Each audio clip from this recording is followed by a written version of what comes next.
All right, all right, all right. What is up? Let me get the multi-stream and everything like that set up and we'll get started.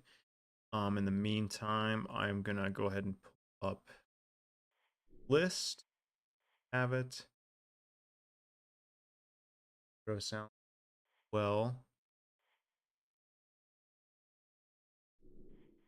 I keep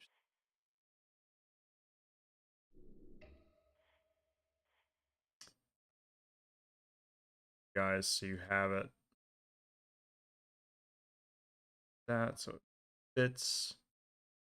But welcome. I'll let people kind of stream in here. And we will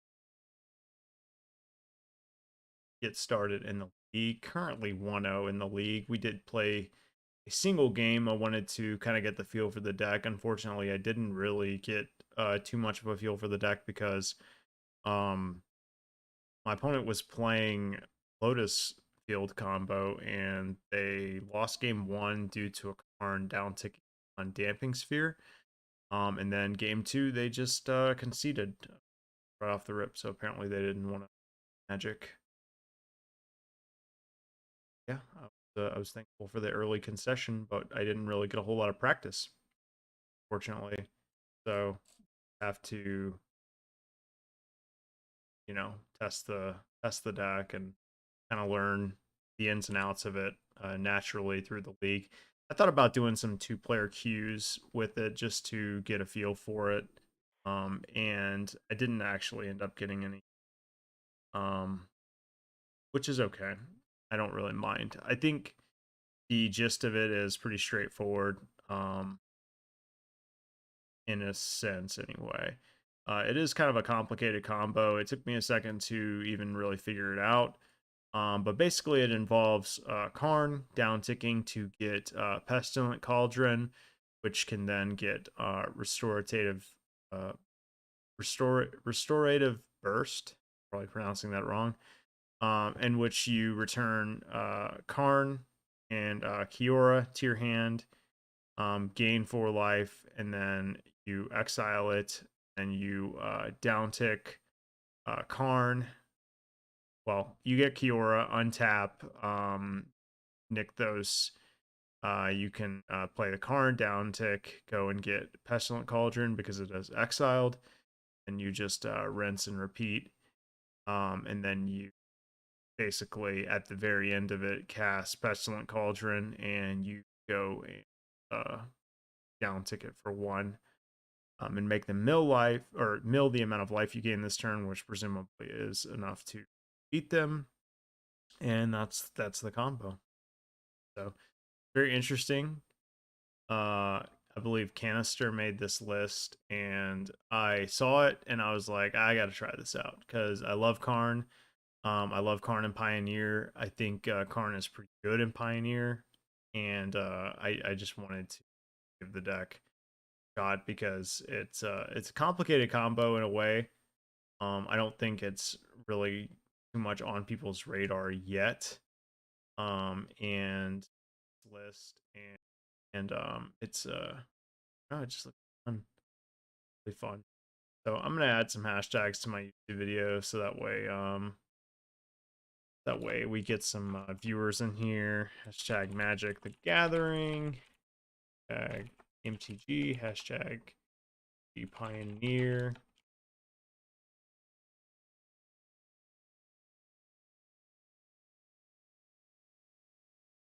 And yeah.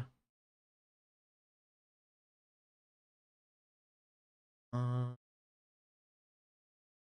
so yeah, I'm interested to see. I'm not saying like I can play the deck perfectly or anything like that, but I'm interested to see how it functions. When my first game with it seemed very, very good. The deck was very fast. I started out with like a couple of elves, basically Wolf Hollow Haven, and I was able to cast an early Nissa, untap and nick those, and cast a Karn all in the same turn, which seemed very powerful. Of course, like I said, I was playing against Hidden String, so that was enough to beat my opponent because I just down tick Karn and cast Damping Sphere all in the same turn, which I think is a testament to the power level of the deck. I definitely think that it has a lot of potential. And I know that a couple of players have been playing it with a lot of success, and I wanted to try my hand at it. I am a little worried that I'm not gonna really play it optimally. Mainly like the combo piece of it. I'm definitely gonna have to feel that part out. So we're on the play against Connor Man 11. This is not a keep. We're gonna mulligan that one. This is a little sus. It's only got one land. I might have to that one too. This is better. Keep this one. We will throw back a forest and um on a mold of 5, probably throw back a Llanowar Elves, I'm assuming. Forest Llanowar Elves. Forest Llanowar Elves turn back. I don't know what they're on, obviously. But well, okay, it looks like they're on some sort of burn. So not gonna block there. Did draw a Nykthos, which is pretty cool.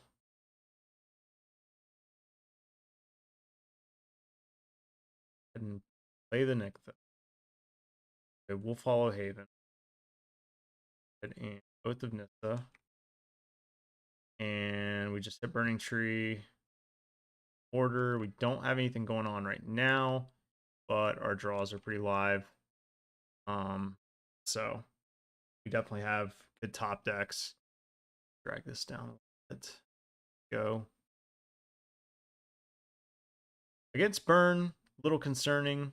Good, they just killed the Llanowar Elves. We don't really even need that at this point, honestly. Oath of Nissa is cool. I don't want to do this. Not going to play a land just yet. I think I'm going to Burning Tree into Oath of Nissa. And this is 5 mana. Obviously not going to do that.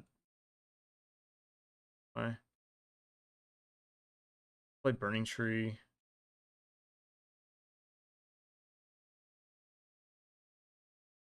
And we got an Old Growth Troll.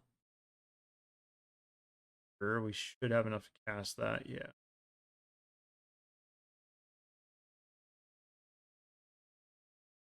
That'll be a good blocker. All right, so that should stem the bleeding a little bit, figuratively speaking. And we can, I mean, we can attack with this Old Growth Troll if they, Very Zev is very interesting. As, oh, that's a good draw. Um, reveal the top 5 cards, the land among the battlefield, and the rest in your graveyard. Okay. I think I can attack with Old Growth Troll this turn. Fine with that. They have 4 cards in hand. I think we're just gonna put enough bodies in front of them where they're not gonna be able to come back from them. Might just win the old-fashioned way. It's like damage.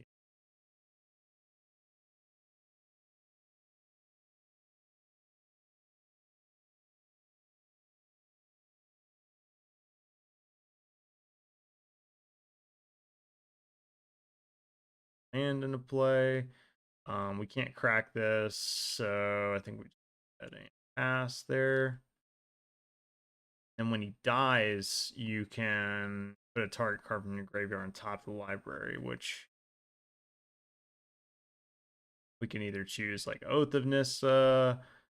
Okay, we just win naturally against the burn deck. GG's. I think well, this isn't good obviously because it's the green creature they control. And there's not really anything like I necessarily want to bring in. The thing about like a wish sideboard is like there's not really a way to effectively sideboard. Again, this is not my deck. This is a deck that Kanister built. Obviously, these Hunt the Hunters are in for certain matchups, mainly probably like um, against the Winota decks and stuff just to slow them down. But yeah, the Damping Spheres, I brought in 2 Damping Spheres when I played against the Lotus Field combo, and I left one in the sideboard for Karn, effectively giving us, you know, a lot of copies of Damping Sphere. But I think in this matchup, like, we obviously don't bring anything in, right? All of our artifacts are live with Karn, and yeah, there doesn't appear to be any burn sideboard cards. I mean, you could bring in part of Kiran just to block, but yeah, I don't think we do that. No life gain, but we have creatures that are just large enough to where whatever they play, they can't attack through, you know, Cavalier of Thorns. Like Cavalier of Thorns, six toughness is a lot of toughness for them to get through. Um, they're probably going to bring in cards like Lava Coil, which would be good against us. It does answer like the old growth troll and stuff. So yeah, they're definitely bringing in some number of Lava Coils. We're playing against Burn, Nathan. Welcome, by the way. We're playing against Burn. It's Connor 11. I believe he's a known streamer. And we were up a game. We basically just put a bunch of bodies in front of them, and they weren't able to attack. So I am going to turn my volume up just a haven't the moto sounds. Sorry if you guys hate the moto sounds.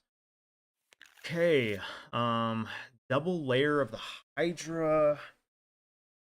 Um, you know, this hand, we mulled to 5 last game, and we kept like a pretty medium hand. I gotta assume any Elvish Mystic I throw down is probably gonna die, but we do have a Wolf Hollow Haven. Unfortunately, these aren't forests, so they don't get the benefit from Nissa. Um,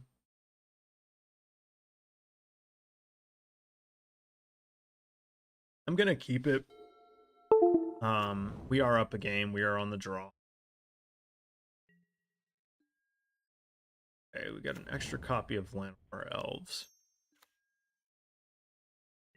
Okay, no removal for the Llanowar Elves. That's cool. There it is. Okay. Burning Tree Emissary. That's a decent one. We could go Burning Tree into Wolf Hollow Haven. I don't hate that. Funny, we're both starting on creature land. And Burning Tree Emissary seems to just be a great way to get your devotion up in this deck. So. Alright, that's another Searing Blood. Well, we did hit our land drop. That's good. We can go ahead and cast a Karn this turn. I don't hate that. I don't know what we would downtick on, or if we need to downtick just yet. We could downtick just to get Pestilent Cauldron. It does gain us life. Obviously, we're looking to cast Restorative Burst. That's the quote-unquote combo, so to speak. So we kind of have the combo-ish in our hand. We could also just get a Treasure Vault. I don't hate that. That would put Karn down to 3, though, which makes it susceptible to, like, Lightning Strike and stuff. So maybe upticking, and then next turn, because if we uptick, he's probably not going to die. And then next turn we can downtick, depending on what we draw. If we draw another land, we won't get the Treasure Vault. Yeah, I kind of like that play. So Karn uptick. We're at 14. I feel pretty safe. You know, if my Karn dies, then I'll be sad, but I think they might just slam a Chandra this turn, honestly. Which really wouldn't be that bad for me. Just gonna hardcast a Bone Crusher Giant. Okay, we did draw a Forest. So, we can minus and get Sky Sovereign.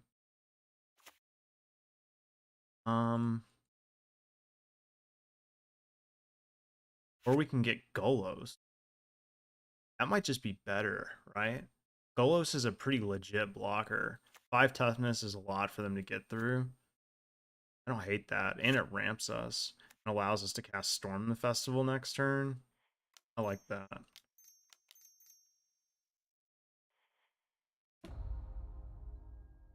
Yeah, Karn is a legit threat deck that can ramp for sure. And I mean, it's just such a house against Jund Sacrifice. Oh, and we can go and get Nykthos with actually, which is pretty sweet. Golos is also a way to get your Overgrown Tomb, by the way, so you can cast Pestilent Cauldron. Um, I don't have that much devotion to green. I think I'm just gonna get the Overgrown. But Storm the Festival might make Nykthos worth it.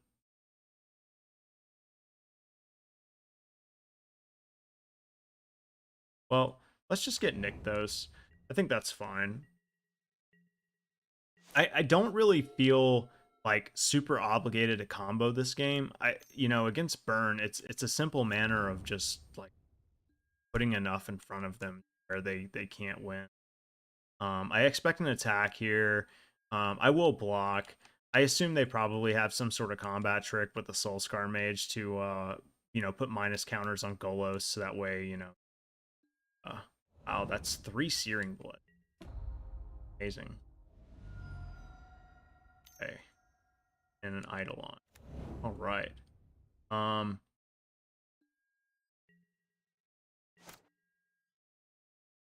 Interesting. So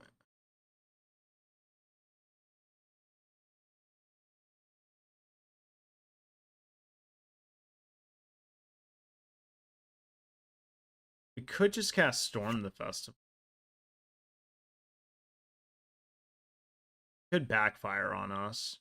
They have 0 cards in hand. Keep that in mind. But they do have a Den of the Bugbear. Um,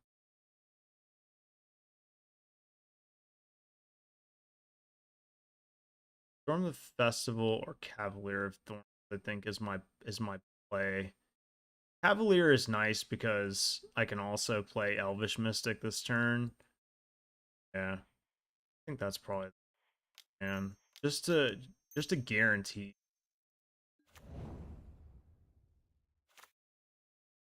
Um,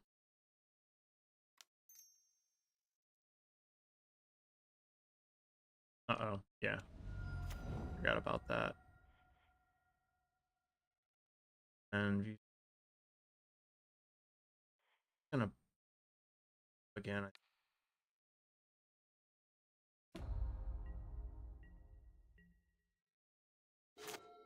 Maybe it was correct to minus.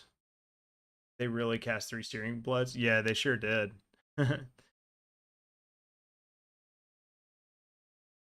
But I mean, we're still in this by like a lot. I think this is just kind of a bad matchup for mono red.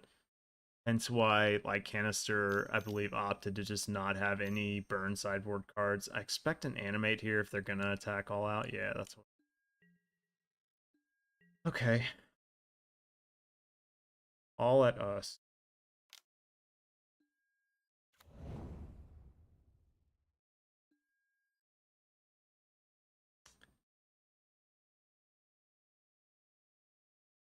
They can, so if we block here, they can put us to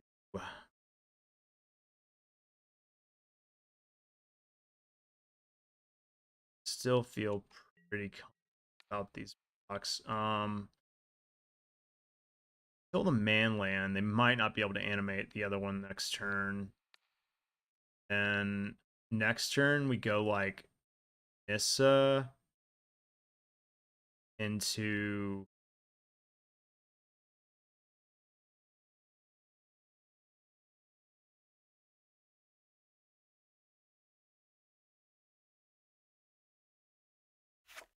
like restorative burst. Do some stuff next turn, I think.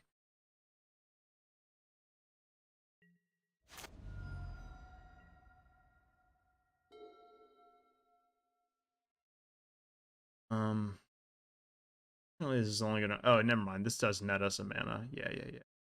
Good. So it's 4, 5. Cast Nissa. We untap this.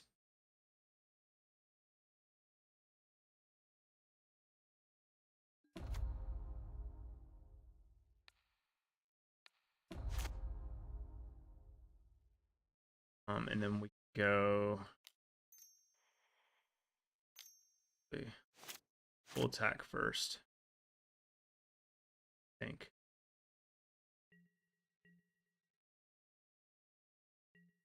Could be missequencing a lot of this stuff. I'm not quite sure. I haven't cast this card yet. So the return up 2 card creature land and or planeswalker cards from player gains 4 life, exile it. Okay. So yeah. Might as well do that.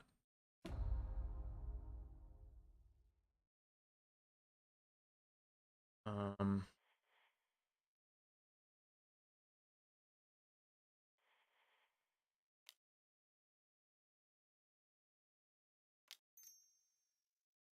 that gives me 6.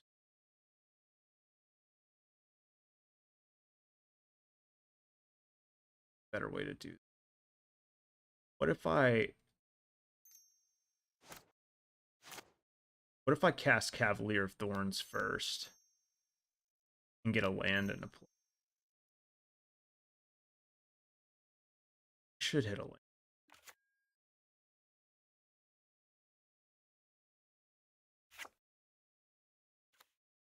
Shock though.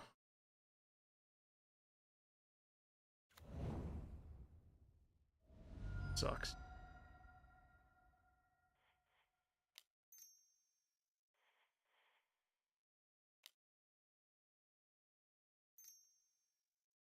Ten.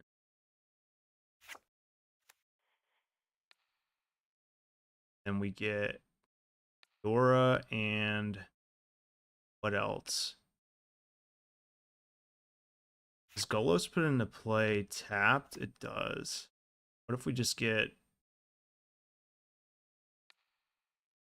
Golos? Could be doing this wrong. Um,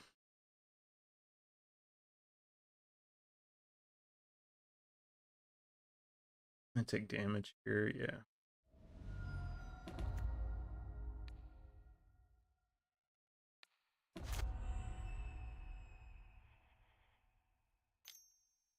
And cast Storm Festival for 10.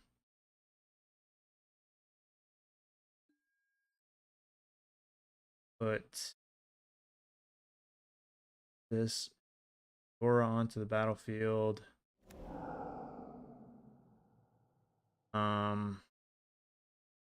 Dora. Get Cavalier. Order. Untap the Nykthos again. No. That doesn't work.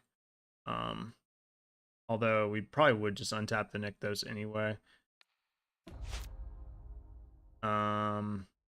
It might still get me, honestly. I may be through the game. I'm not quite sure.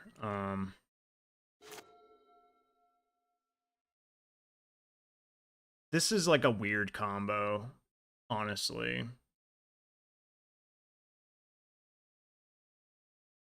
And they've got me pretty low.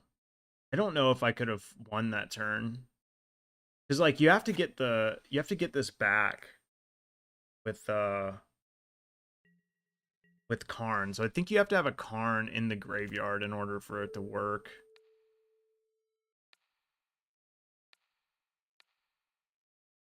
Let's make sure this.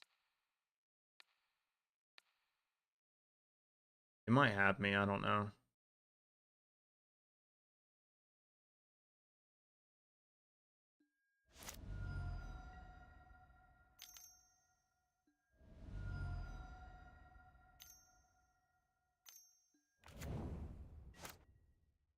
Okay.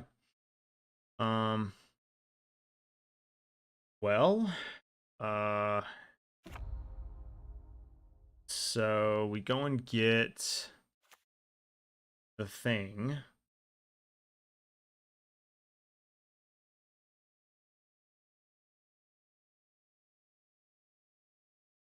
Minus Karn, right? Minus, yes. Go and get that. Think we just go ahead and attack here.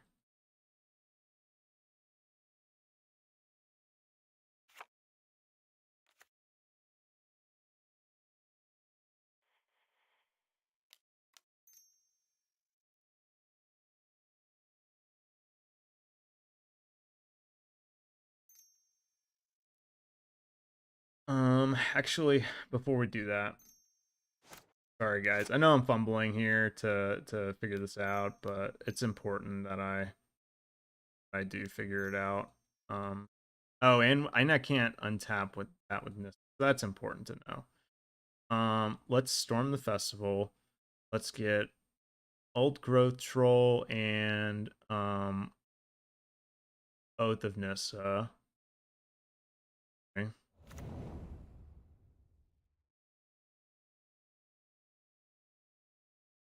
Lots of triggers here. Just sure. Um, so now we go Cavalier, or we can Storm. Um,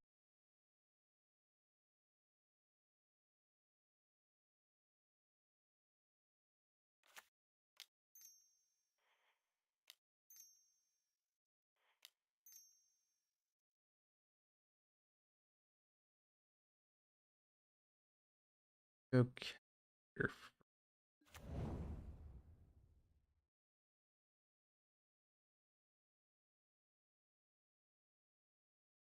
I think we got the combo right. 17. So Karn and hold up. Go untap.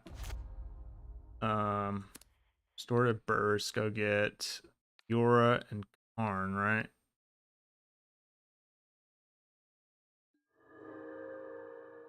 And we tap this. Oh wait, we can't. Yeah, we can. We'll take two, but we'll recast Yora here.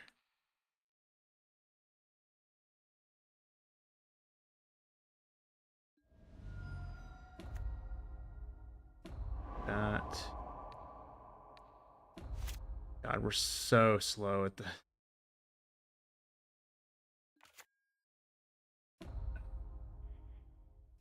back. This. Just get these two into play. Yeah, that's the combo.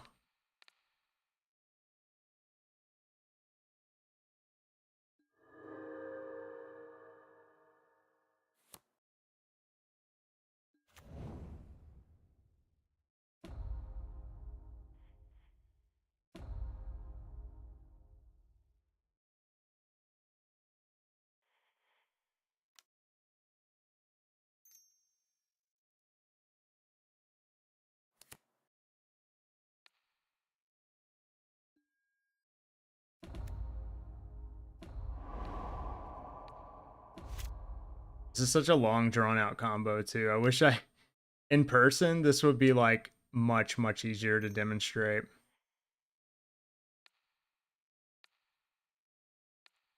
But we have won the game.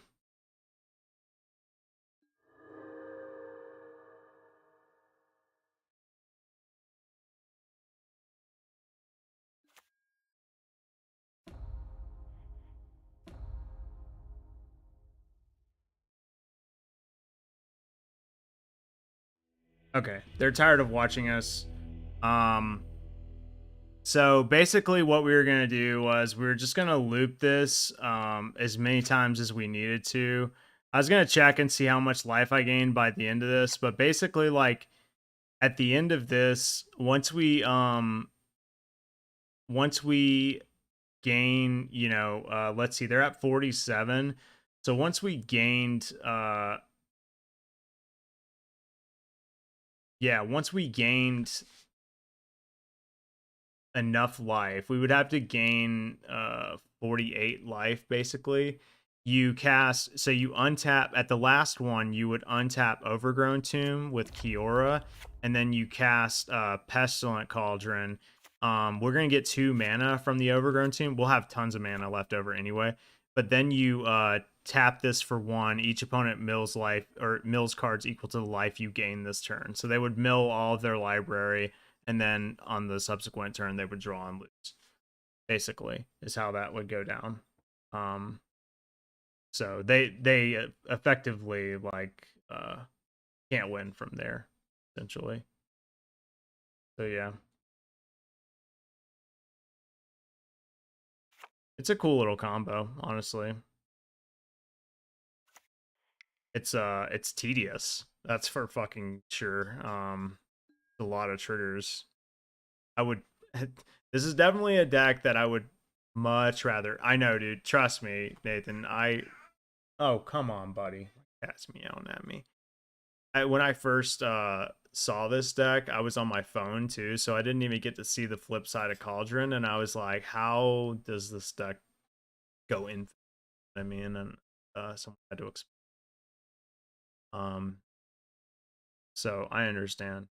I never knew this combo existed. I mean, it seems like a lot of cards, right? But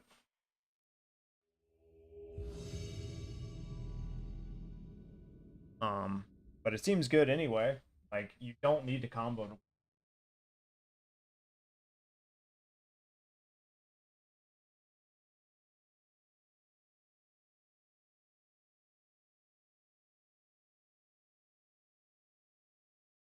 I like it better than I think regular mono green devotion, if I'm being honest. I definitely would rather play this version in paper. Um, but yeah, we'll keep this, especially on the play. But mono green devotion period just seems like um a reasonable deck right now, I think. If we draw a forest, depending.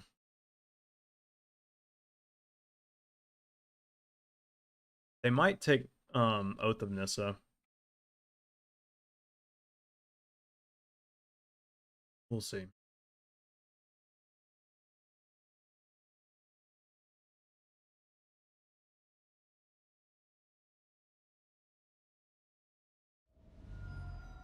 Yeah. All right, forest.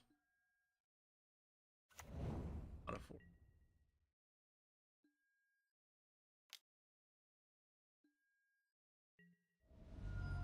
Little punished.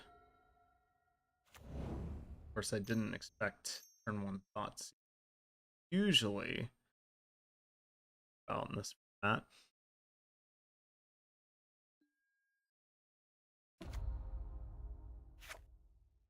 Not bad. Not bad at all.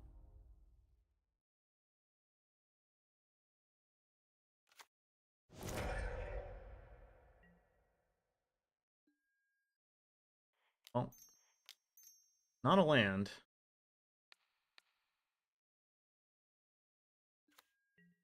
Don't hate it.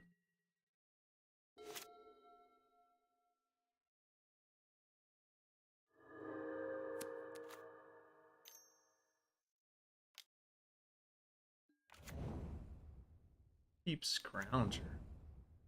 Okay. Well, I don't know what my opponent's playing. Righty. Oh wait, that doesn't work, does it? No, because it taps for colorless. Yeah. Hmm. Right, well, yes, I am playing my Elvish Mystic this turn.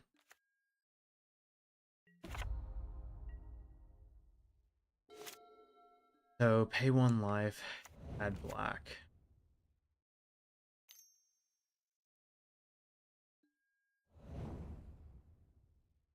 Let's get run over this game. They're just on a black. I've been playing Naya Winota recently. It seems really good. Yeah, Nathan, it seems really good, I think, because it is very, very, very good. Um yeah, I don't game, so I'm just gonna go ahead and out of that. Very unfortunate. I don't think I'm bringing in anything. Gonna submit. That's the nice thing about playing a Karn sideboard is you don't really have to think about it. It's just sort of like what's in your sideboard is in your sideboard. Obviously, this is for a pointed matchup, and these are bring 2 in and leave word for your Karn against Lotus. Yeah, Winota combo is, I think, the de facto best deck in Pioneer. I don't think there's really a debate about that right now. Um, there's Winota combo, and then there's decks that are just slightly a step behind that deck. Um, so I don't know. Does the deck need a ban? Hard to say. I guess like Lotus Field is equally good, right? Because it wins super fast. And this hand's close, but I gotta imagine it's unfortunate. I have to imagine this is gonna die, right? And if I miss a land drop or something like that, if this dies and then I don't draw a land, like I'm kind of fucked. I think I could 6 on. Yeah, this is a safer bet. Keep bottom the Cavalier of Thorns. This time we can actually cast our old Growth Troll. I've learned not to just don't risk, especially with the new London Mulligan rule. Just don't risk hands like that. Just throw them back.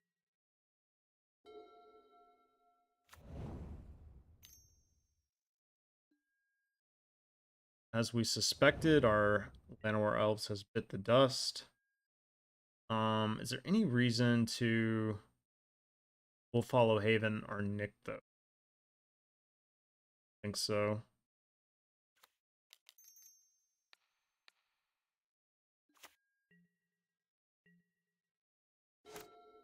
We'll follow Haven as a deceptively good card. Historically, these cards cost 3 mana to do these effects. And pretty legit.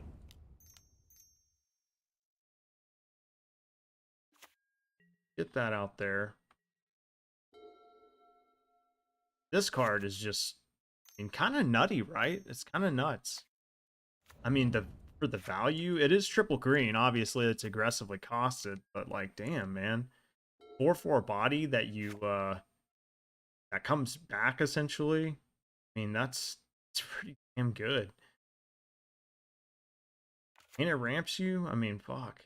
All right, so 4, 5. Technically, we can cast from the festival, and I think I'm supposed to.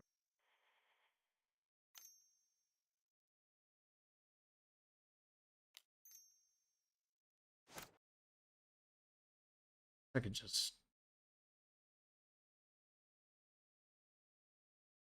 We could do this, huh? We could get real. Um. Yeah. Guess we do this. Keep that one.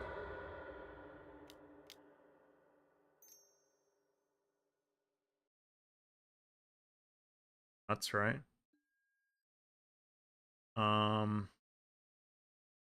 think we go Oath of Nissa and Elvish Mystic isn't great. Either is Burning Tree Emissary will give us some mana to play with this turn.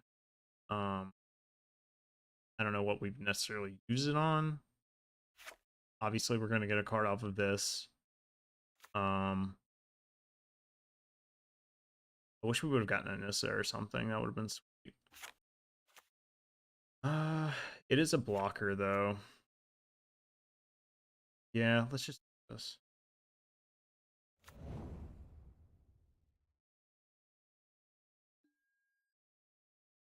Yikes! I mean, damn, son. Whiff. Okay, hold on. So got a lot of devotion right now. We're gonna be able to cast Storm the Festival next turn. So I think I can safely get Lair of the Hydra here. Yeah, and we'll just attack. Might as well. They can't block. And then again, that's another reason why I think this deck is like pretty strong, because it is a combo deck. It does threaten to go infinite, but it also does this, right? I mean, it has the naturally fast and broken starts that that this deck can have. Archetype can have. Wow. A lot of mana to be playing with. Yeah, let's just fucking cast Storm Festival. It's like 2 Cavalier of Thorns. Um, yeah, I think from here they just can't win, right?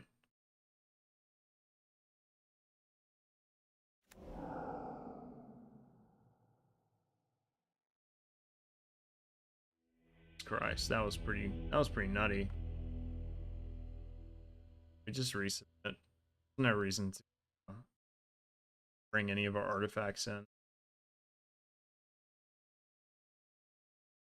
Even if they have shown us some cards that they can recur from their graveyard. I don't think there's any reason.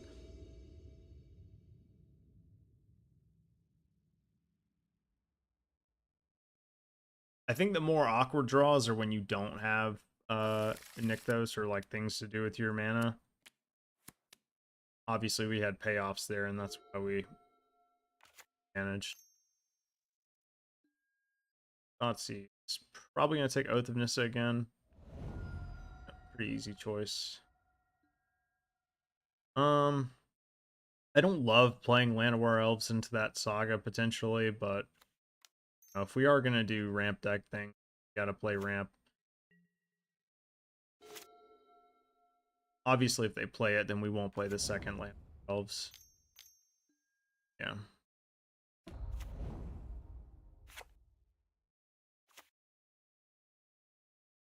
Overgrown tapped.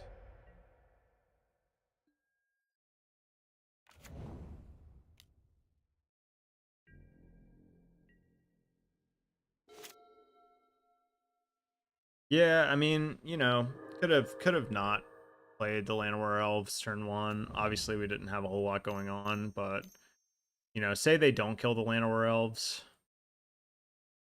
and kind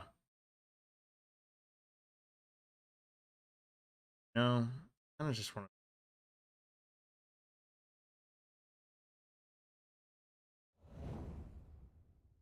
doesn't really do a whole lot. Anyway, say they don't kill the Llanowar Elves and we draw Old Growth Troll, then we can slam Old Growth Troll on turn. Speaking of which, oh, Old Growth Troll.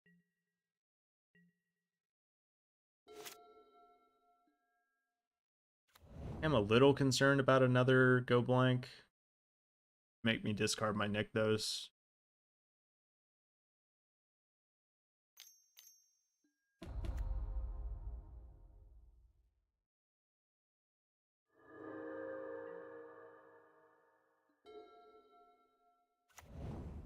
Apparently we're just draw lands this game. I'm gonna swing.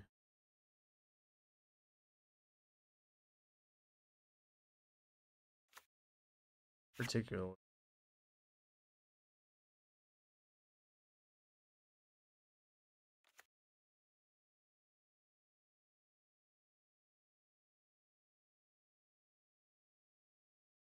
Then again, next turn they could just give this +2. We're getting road. I don't think so. Oh yeah, this card. Sorry. For some reason I was thinking of the blue card that gets back Lotus Plume. Why? All these names. We did get to go infinite, man. That was pretty cool. We got to go infinite on Connor Man. Surprised they gained a life. I figured they would have gave this +2/+2. Why I attacked. I think for 4 mana. Yes. Well, I'm not gonna play Elvish Mystic. You like that?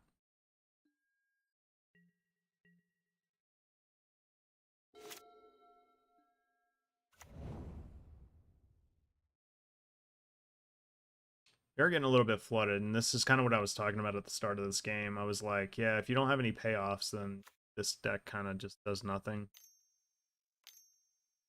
And that's always a risk. Obviously, you run a ramp deck. Oh no, that's pretty good. Now I'm getting punished for not playing that Elvish Mystic. Alright, so they're gonna make a sacrifice, a creature, possibly discard a card.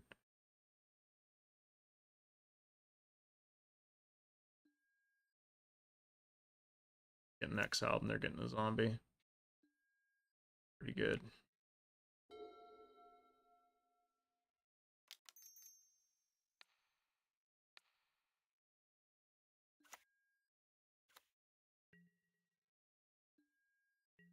Really, really need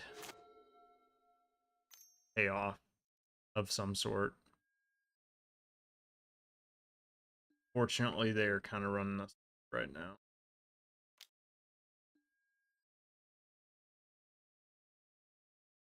Like this, right? I guess technically we can. Oh, activate only during your turn. Yeah, we can.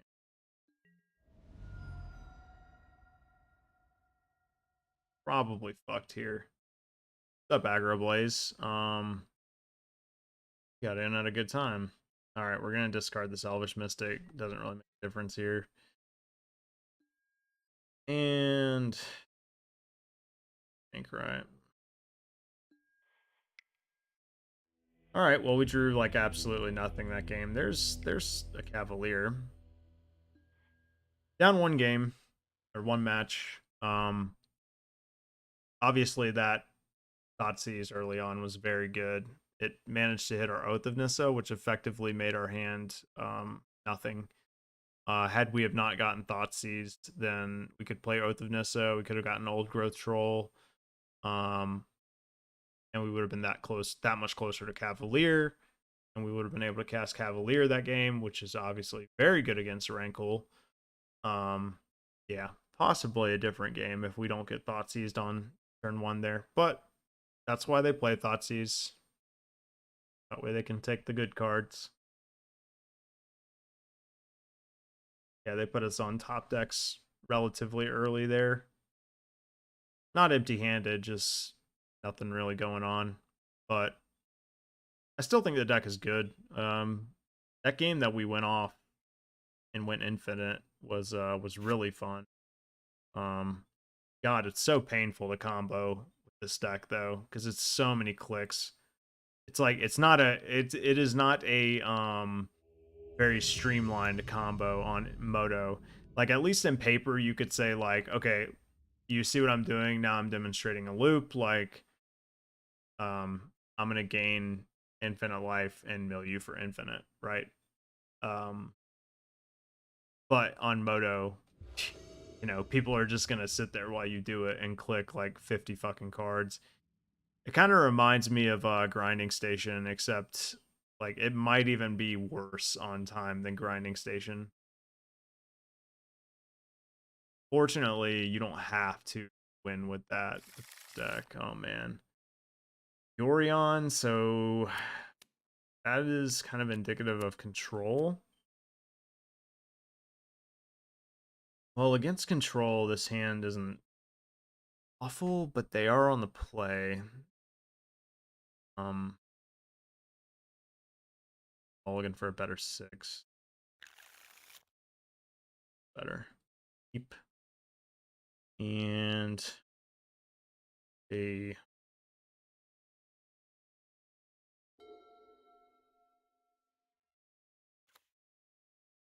it's looking like control. Fuck.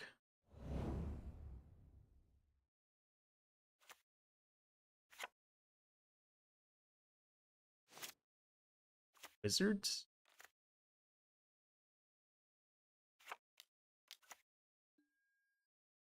Airfolk. Okay. Okay. I mean, sure. Biomancer. This is kind of hitting me like a aspiring spike deck. Is this an aspiring spike deck? All right, well, I can play Burning Tree Emissary. Um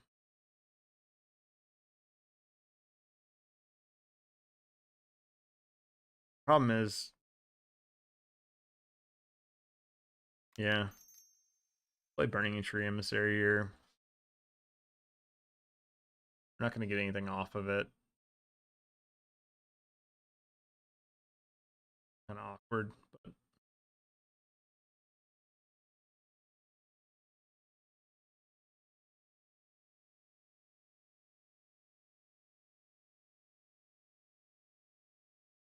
next turn we can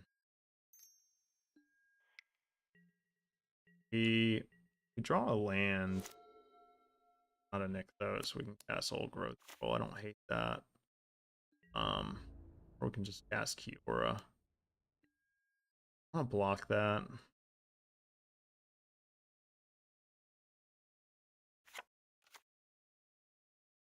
Because right now this is only giving us. Yeah, I'm just gonna let it hit me.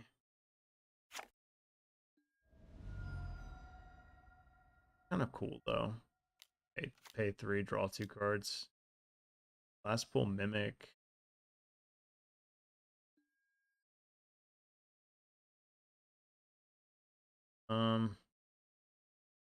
Well, our devotion is only 2 right now. So next turn we can do cool stuff.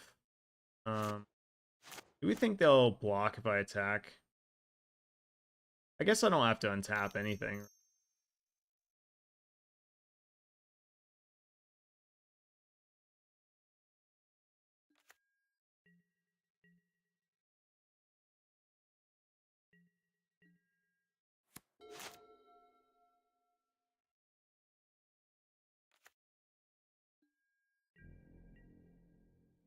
They attack Kiora. I think I just let her take damage here.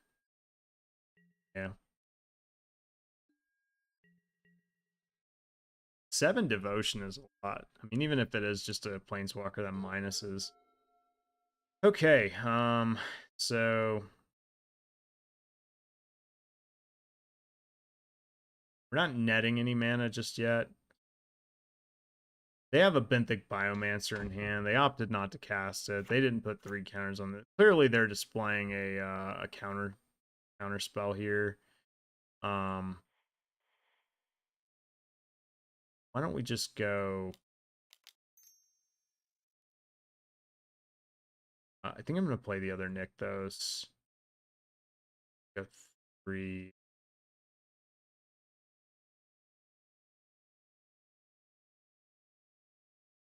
And then we would only have 4.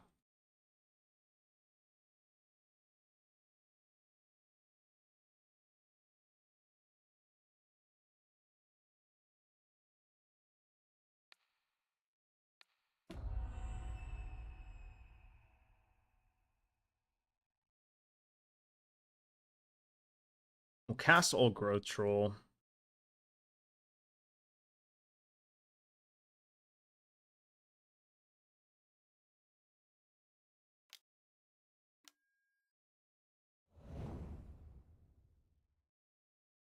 Well, whatever we played that turn was getting countered anyway.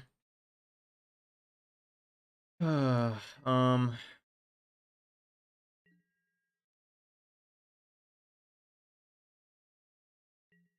yeah, it's a little awkward.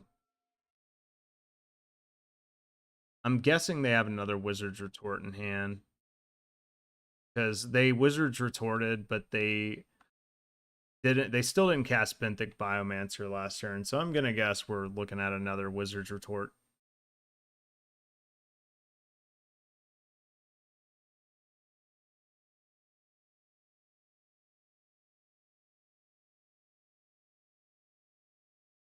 Hopefully, I draw an actual land next turn and not another Nykthos. Um,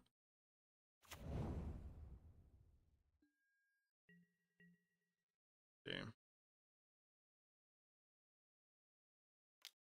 Both are coming at Kiora, so just let Kiora die.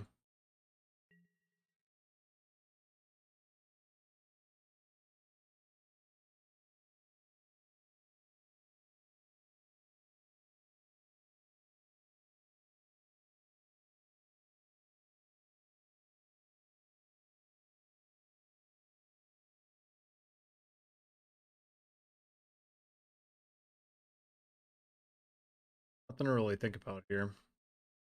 Why we're stopped. But They have some kind of ninja or something. They're gonna ninjutsu. You have to be attacking a player for that, right? Does ninjutsu work? Oh, they disconnected. Okay. Well, I really need a land. I need to just like sort of curve out. I don't have enough devotion to make Nykthos like a threat right now. So I at least need a land to cast Karn. Um, and I assume that, like I said, I am pretty sure my opponent has another Wizard's Retort in hand. So I assume whatever I cast next is getting countered anyway. Um, so it might as well just be Karn, and then maybe I can stick Vanessa. Yeah, this is definitely looking like they're gonna pass holding up 2 mana for Wizard's Retort, like I said. Um, yeah. Um,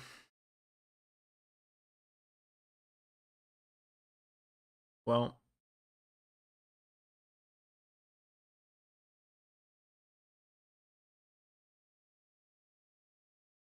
I mean, I could cast Karn and minus and get land out of my sideboard. That's if Karn resolves, which I don't think it will. Um, Guess I'm gonna attack here. Don't intend on blocking. They could have a flash creature. If they do that, then we just cast Karn anyway. Yeah, it's looking like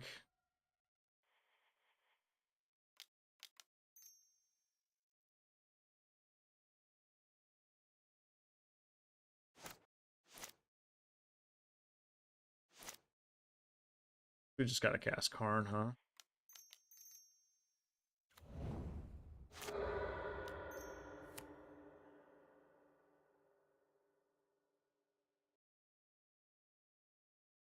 Go ahead and cast Wizard's Retort.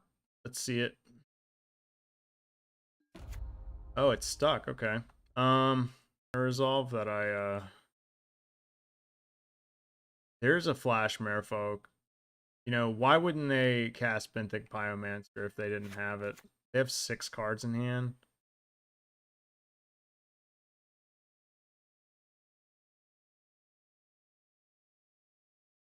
I hate throwing away my Karn, but I have to hit land drops. And this means they have to hit they have to do Silvergill attack with this. I'm assuming they're gonna flash into Merfolk. Yeah, see, I knew it. So it was gonna die if I plussed anyway, so I'm glad I got some value out of it. I'm just working with whatever I can. Whenever you draw a card, put a plus on a creature.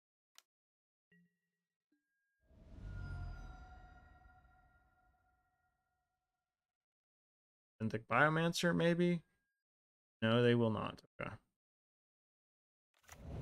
Alright, well, at least we drew.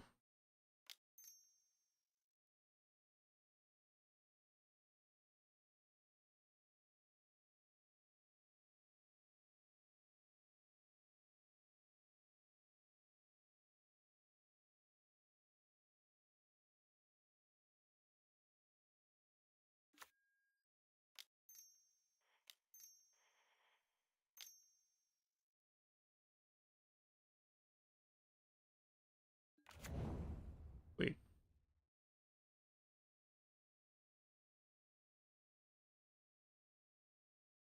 I'm gonna.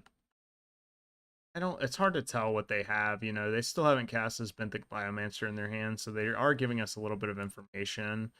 I wonder if they have a bounce spell. And if they do, you know, I still don't think I'm blocking with Burning Tree Emissary because I need all the devotion I can get. Um, so yeah, we'll see. Okay, well, now I'm really curious. There's Benthic Biomancer. Draw a card and then discard a card. Maybe +1/+1 counter on something. Very interesting deck. I wouldn't have thought of Merfolk as like a legitimate threat, but I mean, they're doing some pretty cool stuff. I mean, we have stumbled quite a bit, but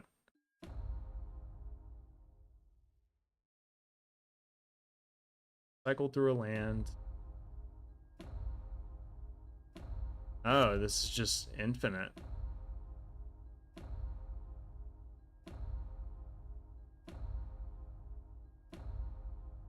Wow. Oh yeah, and they cast Thassa's Oracle, right? Yeah. Okay. Okay. I see you. Yeah. That's pretty cool. I would not have I would not have thought of that. Yeah. Going to game 2 against Merfolk. Yeah, so they basically do that until they mill all the cards in their library, and then they get Thassa's Oracle in their hand and they cast it and win the game. That's pretty cool. Um Obviously it's pretty disruptible, but like I mean I'm not playing very much removal, if any removal at all, so just a little Sky Sovereign in my sideboard for the Karn, but yeah. I think I am just faster by a good margin, but obviously if they are playing with counter magic and stuff, so have to be mindful of that. We stumbled pretty hard. I mean, the double Nykthos. I think I mulled to 6. Yeah, I mulled to 6, and I kept Nykthos in my hand, and I bottomed to Forest, and that ended up biting me in the ass because I drew second Nykthos.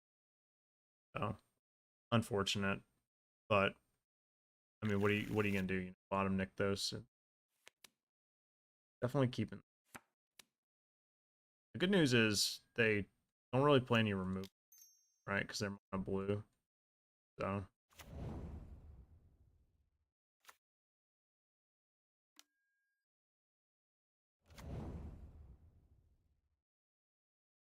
um, did we resolve Kiora here, or did we just play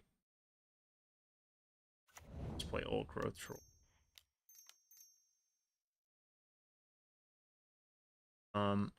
Kiora is kind of nice though because we could next turn we could go land into Wolf Hollow Haven into um yeah, fuck it, just play the pass, put some pressure on them.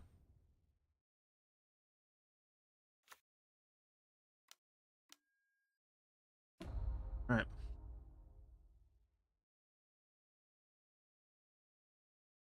And this is just not a bad card in general, I guess. I mean, it's not amazing, but it's a 1-drop Merfolk that becomes a 2/2 and cycles a card. That's cool. Gadwick. They're not even really Merfolk. They're just kind of like they're just oh, I mean that's obviously right, but pretty sweet. 1/2, we can cast Kiora.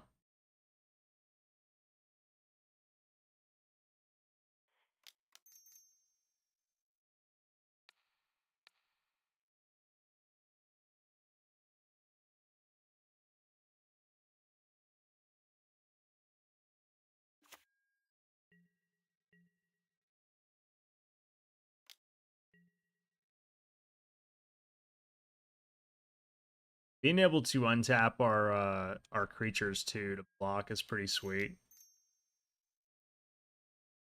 I remember this card saw like a tiny bit of play in Modern at one point. It saw play in like some green red like lists that were playing Glorybringer and uh what's the legendary Vigilance Death Touch beast called that when it hits your face it deals damage to a planeswalker. I was playing that too. This one bounces stuff, right? Turn up to 1 trigger in step. Okay.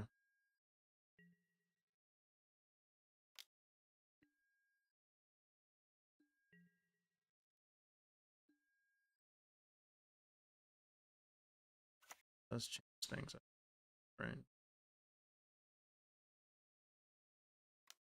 Ah, probably shouldn't have played.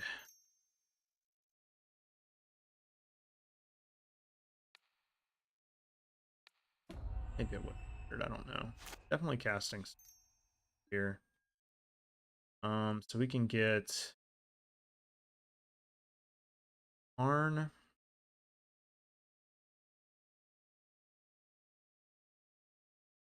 Arn in a forest.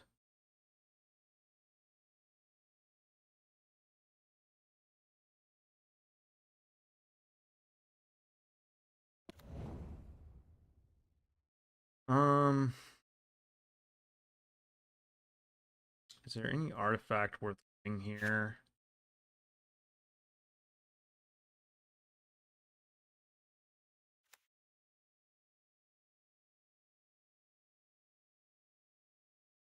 Part of Kieran is cool.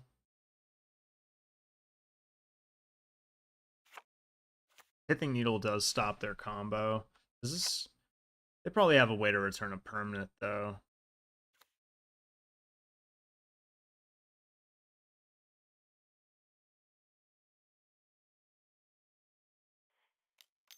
I'm not familiar enough with the mono blue deck to really know like what I'm threatened by or whatever with it.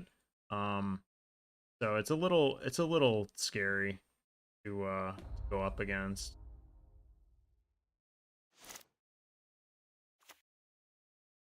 This would be a really good game for like Spirit of the Labyrinth or something, or like even Narset. Anything that keeps somebody from drawing cards, because that's like obvious, right? That keeps going off, so to speak. They're not netting mana with Nykthos yet. That's good.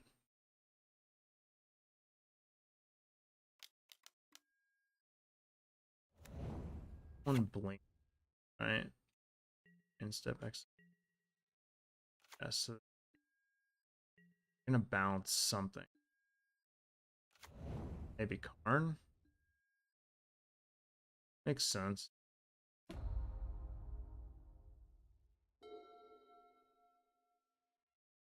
Um, or mana, tap something.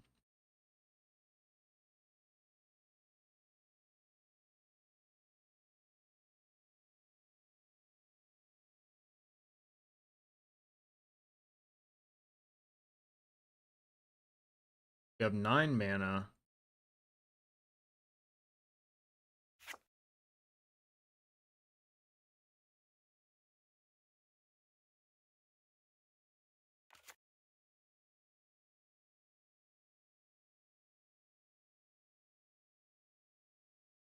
Well, I think what I want to do get Sky Sovereign and just get rid of this.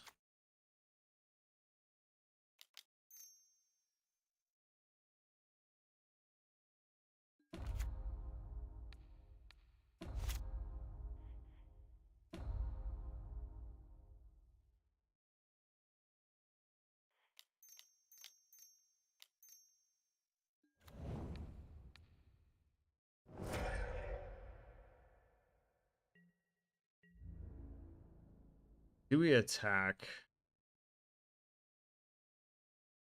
or Kiora? Yeah, because we have another one.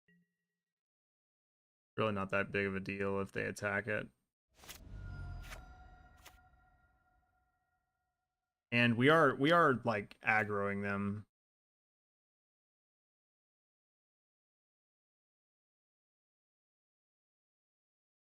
And this Sky Sovereign is gonna kind of get out of control. They don't deal with it. Sky Sovereign is actually very good against them, I think.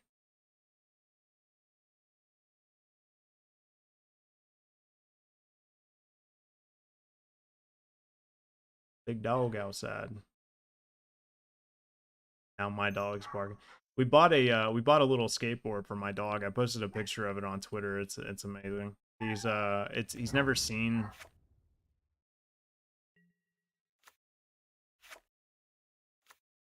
the cool card. Oh no, they killed both my pictures. Okay, well,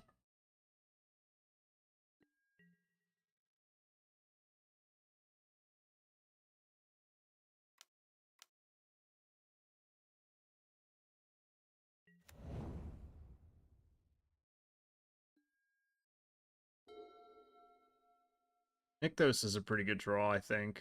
Um, So play Nick those. Go.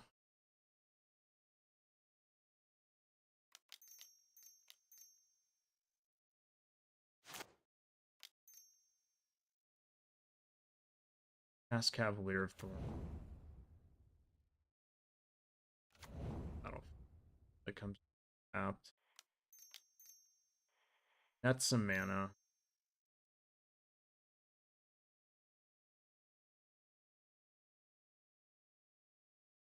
That's Kiora.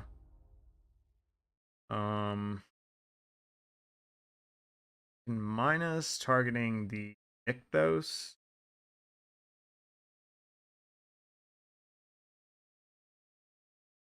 And then we would gain 3/6. We would have to spend 2 mana, so we would lose 2. We'd have 3, and then we would have just enough to cast Festival. So I think that's worth it.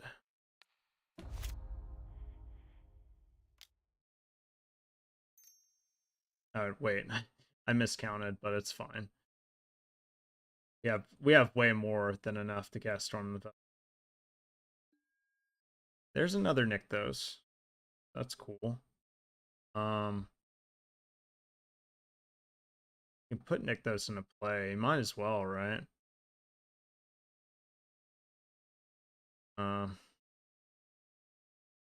Wonder if we get to choose. We'll follow Haven. I guess we just choose Burning Tree Emissary, right? Keep this one. Get 2. Use said mana. Get more mana.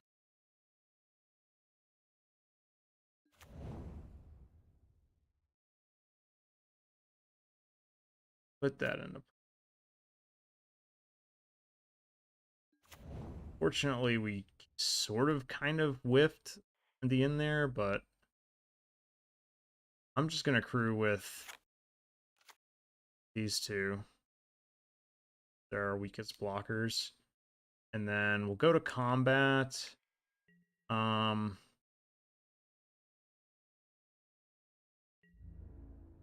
we kill Gadwick, Wizened? Yeah, I think so. Wizard entering the battlefield. Ability.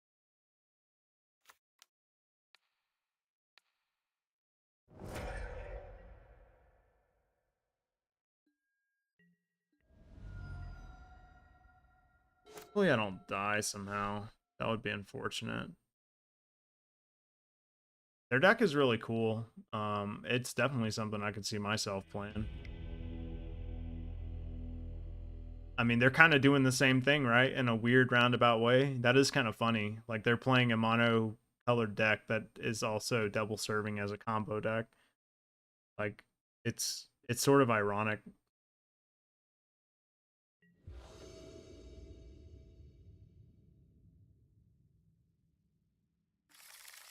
Um this hand is not good enough to keep, I don't think. It is close. It's got a turn 1 mana dork, it's got a Nykthos, and it's got a Kiora. They kept 7, I'm assuming. Yeah, they did. So I'm just gonna mulligan it. Yeah, we'll keep this one. Boseiju kills that thing that they've got. I think I'm gonna just throw back a Llanowar Elves.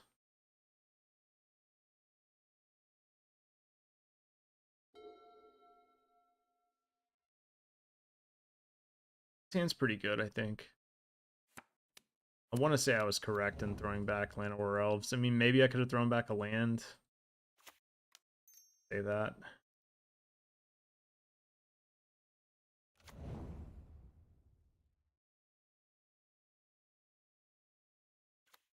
And, you know, I don't have to look at Boseiju as an additional land in my hand.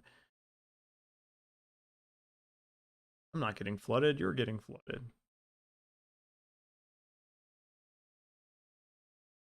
Like glass.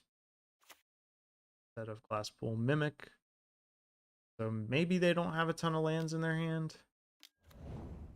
On. Okay.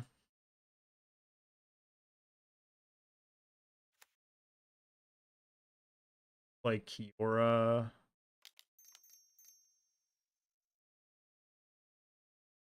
All of this.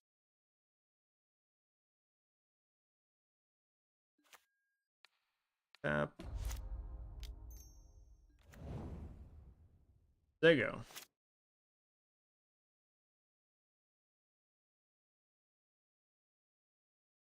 Kiora's kind of dirty with Nykthos, right? They could technically play Kiora. I think it's better in this deck, obviously, because we're playing like, ways to get multiple Nykthoses into play and like reloop them, do all kinds of crazy shit, playing Nissa and all that stuff. I'm actually gonna block this, even though I know they have another Naban in hand. I don't know that for a fact, but I'm pretty certain. I don't think this attack makes sense. They have another one.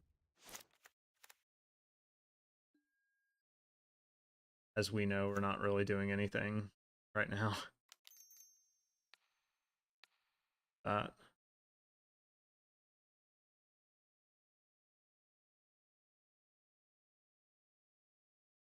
are they thinking about like spell piercing this or something? Wouldn't think they would play spell pierce against me, but maybe it's worth it. I don't know.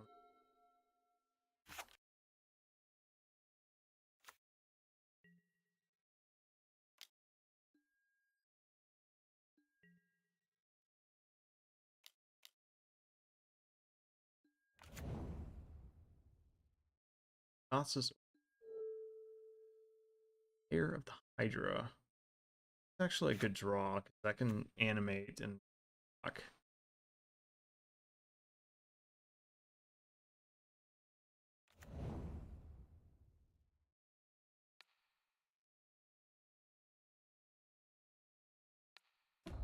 I don't know if it's worth down or not, but doing it.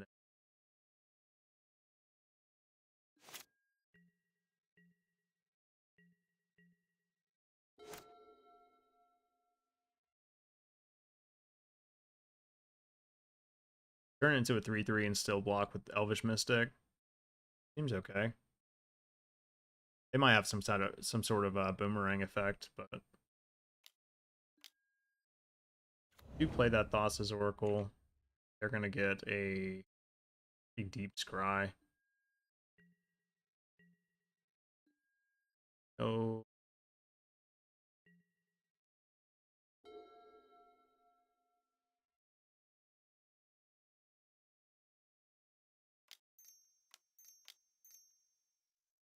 but play around Spell Pierce.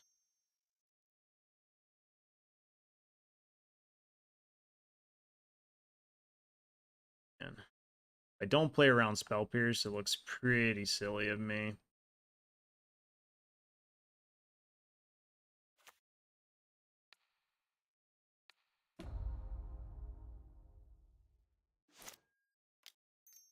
I just don't want to get my spell fizzled.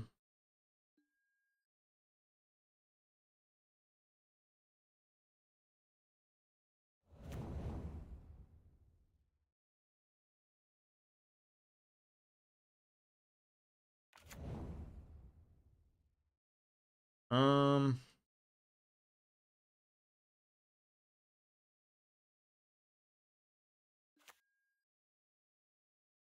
oh man, I should have definitely checked my sideboard first. Hold on. So 1, 2, 3. So 5. Yeah, so we can kill. Um,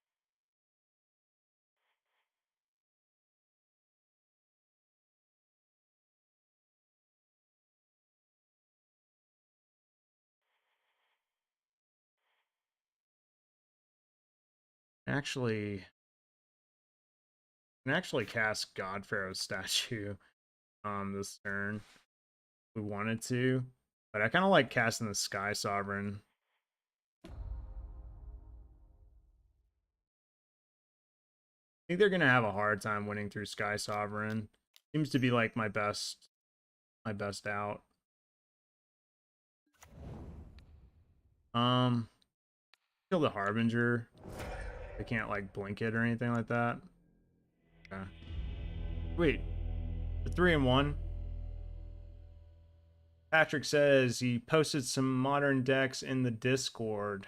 Cool, cool. Magic the Gathering.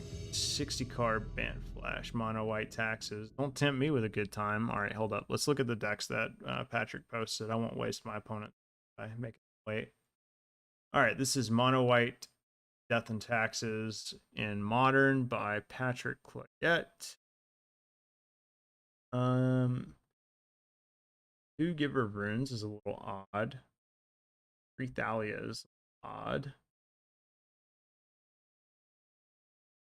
Emperors, huh? Hmm.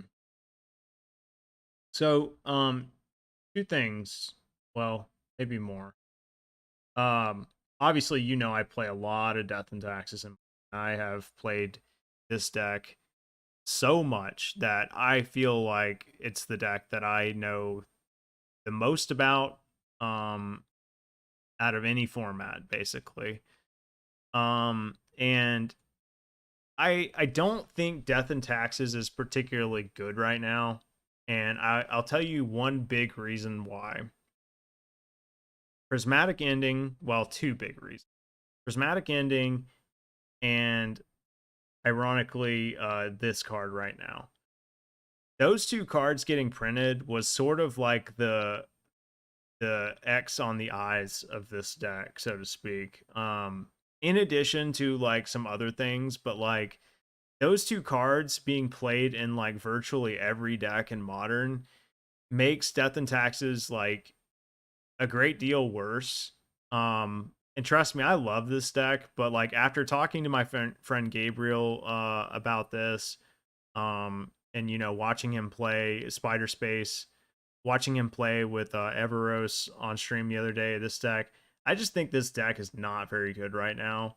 Um, you can definitely win without an Aether Vial. Like it certainly, and trust me, like I am very good at getting people with this card, but like it just seems like it's not very strong right now. But I do think if you are going to play Death and Taxes, I think you have to play four Thalias. And I actually like the version that plays. I don't think you need Esper Sentinel necessarily. I like the version that plays the three drop. First of all, I think I like the Yorion version better. Because you just get to run more, and like Yorion, first of all, like the Yorion Death and Taxes in Legacy is like far better than the other versions, and everyone pretty much agrees with that. So I think Yorion is just better for the modern version as well.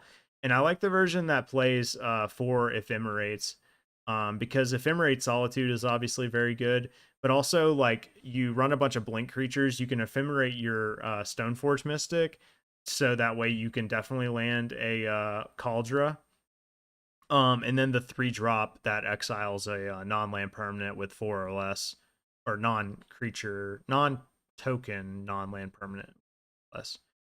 So I like that version a little bit better. The Wandering Emperor is cool though. I could definitely see playing this card. It might just be a sideboard card, for matchups like Burn, or possibly other mid-range matchups, where you expect your Thalias to die. Because like 4 mana, I mean, essentially 5 mana with Thalia is a lot. Um, but yeah, I mean, it's not far off from what I would play. Obviously, March of Otherworldly Light is very good. I still think you play Prismatic Ending. I think you play two of these in the board, like you've got, but I think you play like some number of Prismatic Ending in the main, and then just run four Ephemerates and play like all of your exile creatures and stuff. You play four Flicker Wisp, four of the three drop that exiles, and 4 mana or less. Um, but yeah, that's what I would be on personally if I was playing Death and Taxes right now, because like you have to get people with Ephemerate with this deck, and that's like your alternate game plan when they exile your Aether Vial. So this is 60 card Bant Flash. So like a Bant Force Mystic deck. Um,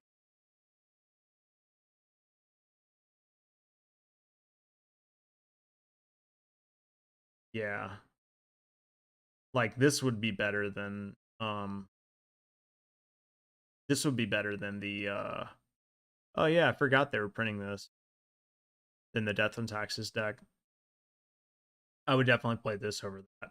I don't know if you need 3 endurance. I mean, obviously, it's up to you. Like, if you think living in is going to be very prevalent, which it is, but and you don't have. I guess 3 is fine. You don't have fuck, what's the 2 drop that goes and gets a creature the instant speed? Eladomri's Call. So like, I guess 3 is good because that makes sure you have them. Although you don't have that many green cards in the deck to exile, so yeah, that might be. Although it does only cost 3, not really that big of a deal. I think you do need like, I'm trying to think here. Maybe you don't need Emperor, or maybe you go down on like Spell Quellers. There's a bunch of different ways you can do this, right? Like I like running like some number of Eternal Witness, so you can loop Ephemerates when you get into like a grindy board state. But that kind of thing is really good in like lists that run Eladomri's Call, because then you can sort of choose like, okay, I'm gonna go get Eternal Witness, and then I'm gonna blink Eternal Witness, get Eladomri's Call back, and then get another creature, and then have the Ephemerate loop going. You know what I mean? But like, this is obviously a, you know, pretty strong game plan. Um,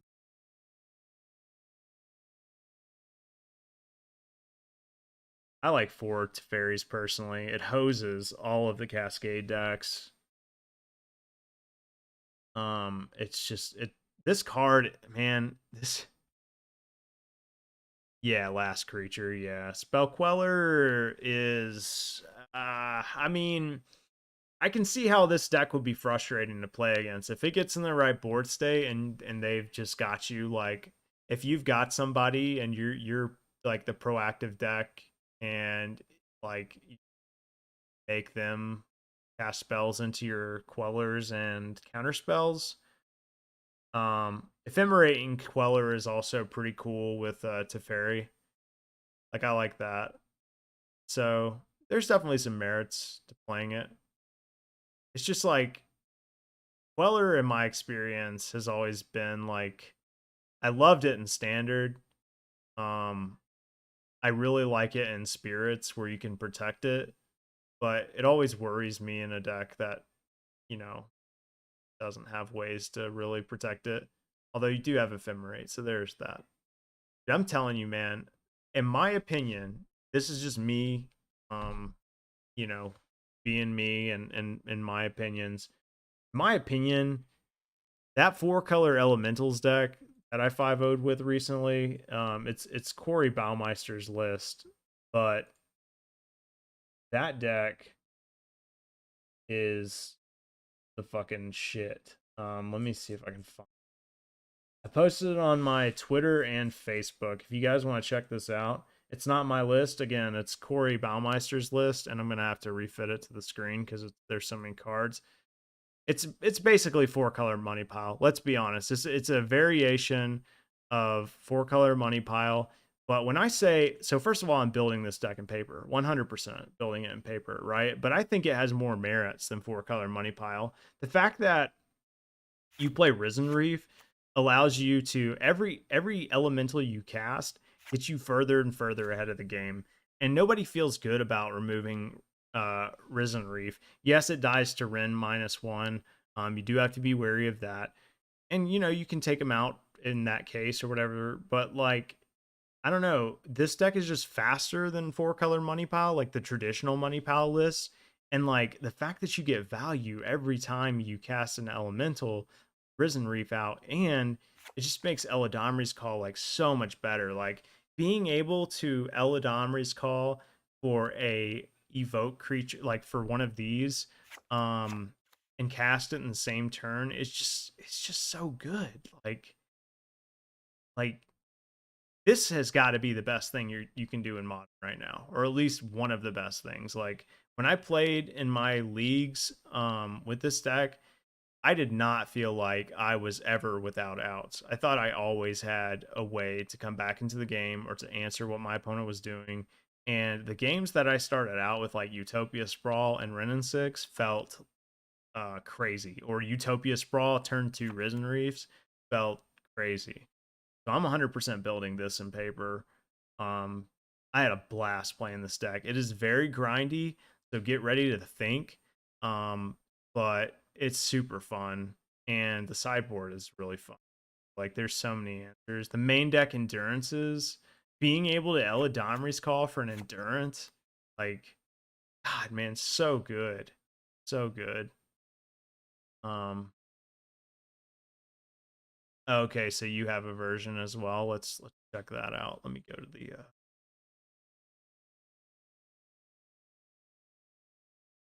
okay. You're playing the Kahira. Yeah, I've seen list thing. Voice of Resurgence is cool. Solitude. Yep, yep. 4 ephemerates. 3. So yeah, you're playing. Obviously, you're playing a 60 card version. Chalice of the Void for rhinos. Assuming. Yeah, it looks very similar. Obviously, with the I forgot Foundation Breakers and Elemental. Dude, these decks are very good. Like Elementals, in my opinion, is like just the shit.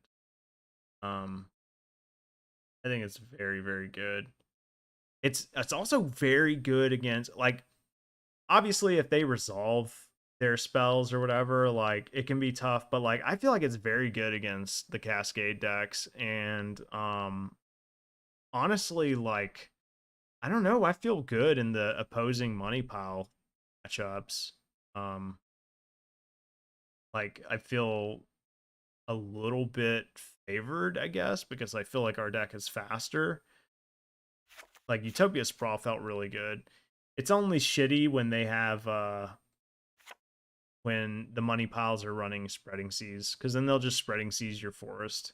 Hopefully by then it doesn't matter, but if they do it on turn 2, it feels kind of bad. But in that case, you just take them out. Take them out. You know, you don't have to ramp in those matchups anyway. But it definitely helps. But yeah, I like this deck a lot, and I'm definitely building it, and I'm definitely playing it in Dallas, and I plan on winning a 10K with it because I don't know, it excited me the second I saw it.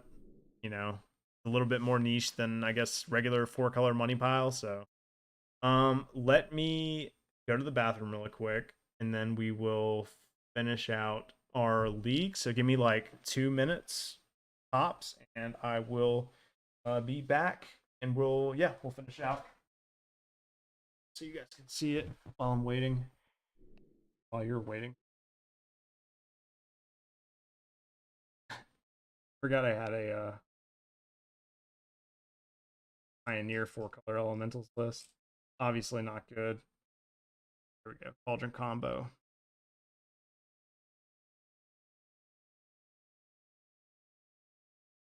All right, be right back.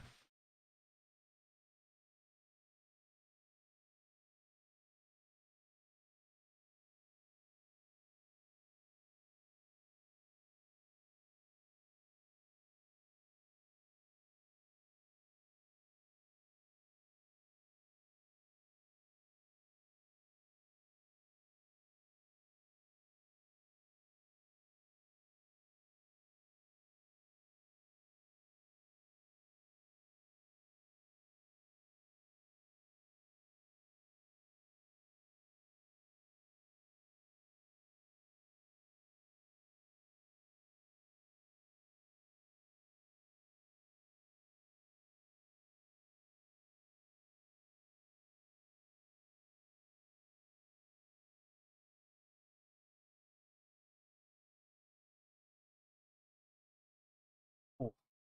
Yeah, I might play this deck in the Mana Traders series. It's Pioneer this time around, I'm pretty sure. I haven't played the Mana Trader series, so and every time I feel like I like get around to it, it's like already over. I really need to because those things are I mean, they're free, quote unquote, when you have a Mana Trader subscription. 80 card version has a bunch of fluff to play Yuri on.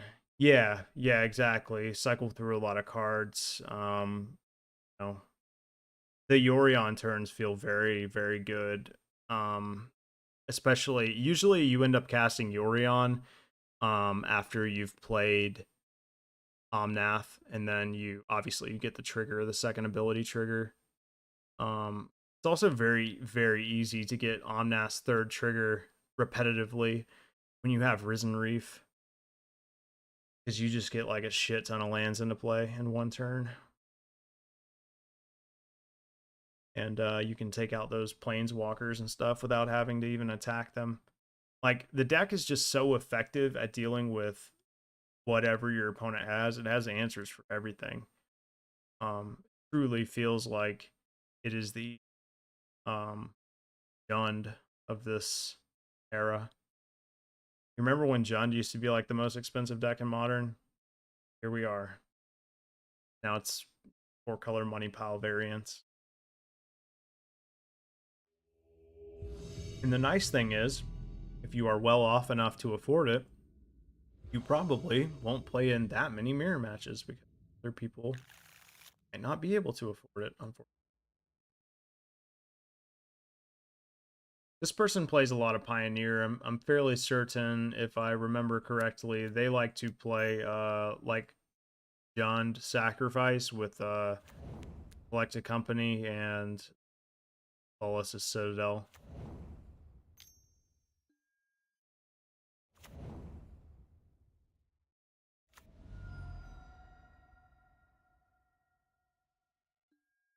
Perfect.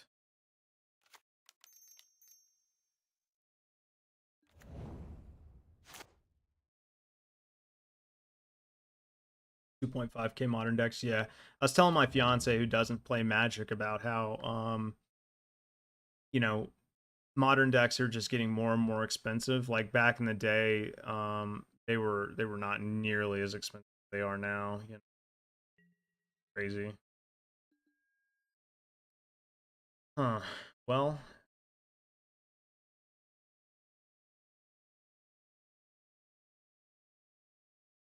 I don't want to play that now with the Nissa. Put the pressure on them. Right now, it looks like we're just mono green, no combo.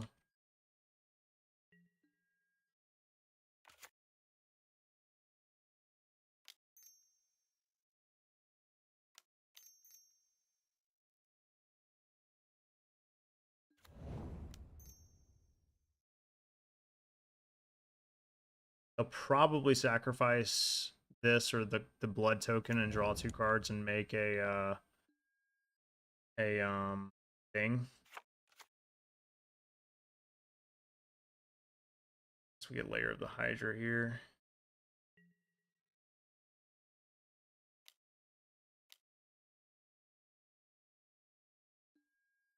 Deadly Dispute. Or I was thinking. I wonder what they play next turn. I know his version of the deck plays Collected Company. I think he's been playing this version of the deck for quite a while. Okay, it looks like they're gonna sack the blood.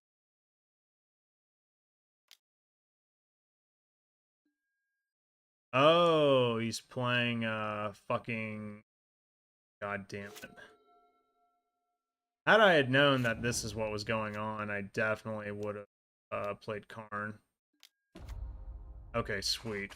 Thank God. Ooh.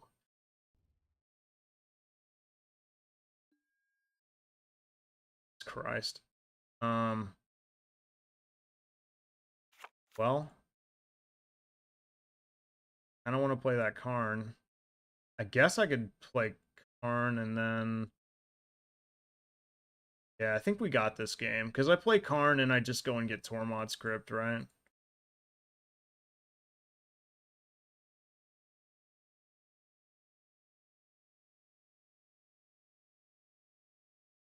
I do want to attack with the 2 old growth trolls, though.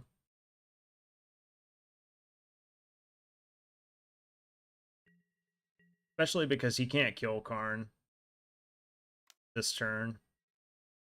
Not with what he has in play.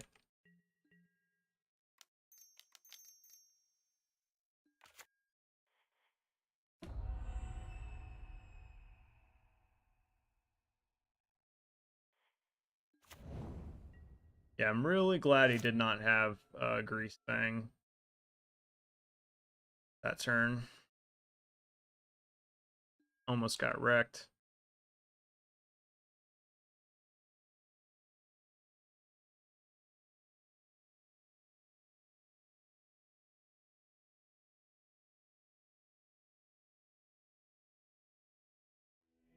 Yeah.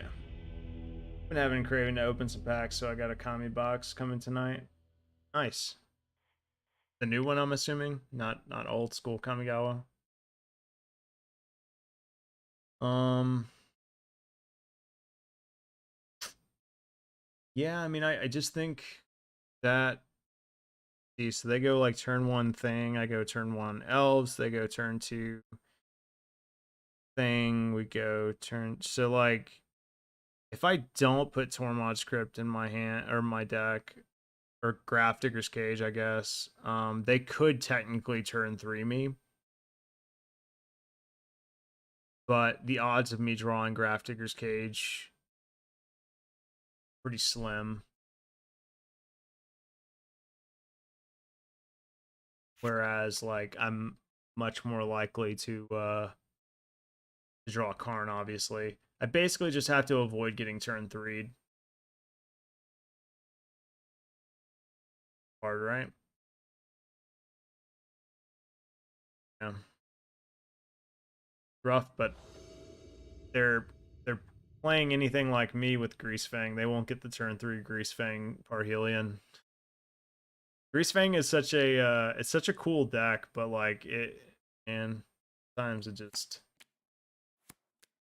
whiffs and it's like it's like when you play Dredge or something and you like flip over like 4 or you flip over a ton of cards and you just get no payoffs or you get like no dredgers. You're just like, what am I doing here? Good for me. Actually might not be. They could play the what's it called? There's a 2-mana sorcery that returns a creature with mana cost 3 or less to the battlefield. Camping sphere. Okay.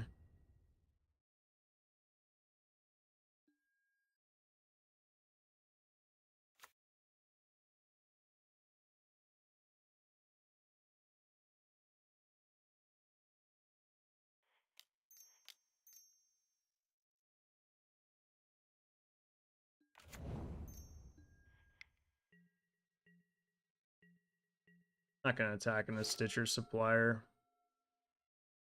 They could block and then mill over Parhelion and then slam Greasefang this turn.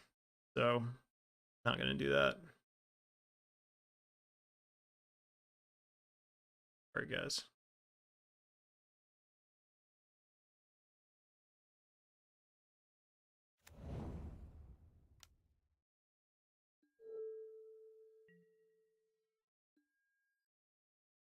Being Blood Crypt tapped is a good sign.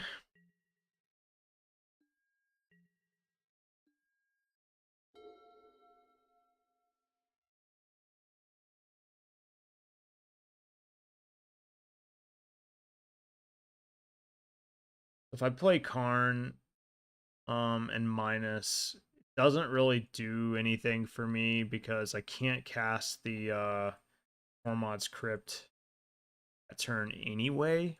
I can just go and get it preemptively. That wouldn't be a terrible plan. Or I could just go and get Treasure Vault.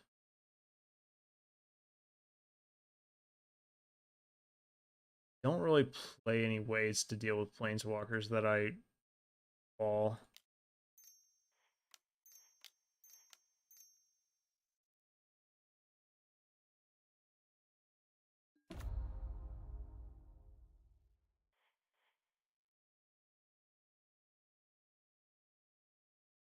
Yes, I agree. I've been paying attention to some spoilers, and it seems like a very interesting set.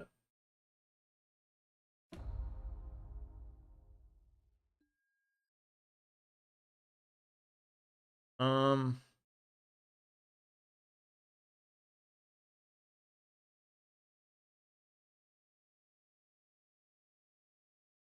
yeah, I mean, I guess I'll go and get. I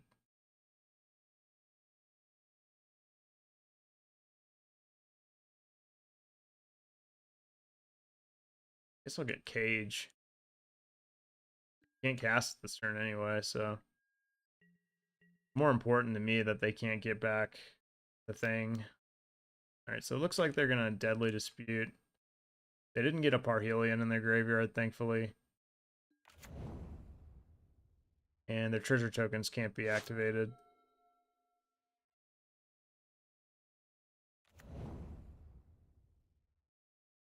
And neither can their blood tokens. Taking Elvish Mystic, I'm assuming. Yeah.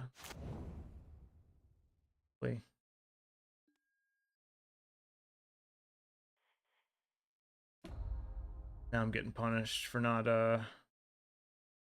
getting the cage. Or not the cage. Yeah.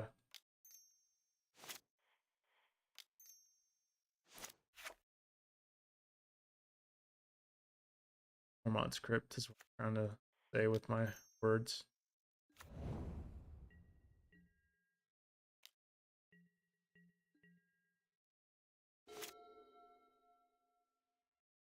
I mean, I think I got him, but yeah, it's hard for them to win through a Karn and a fucking Grafdigger's Cage.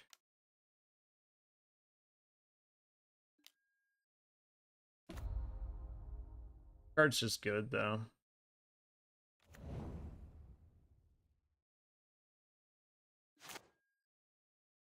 Both of Nissa.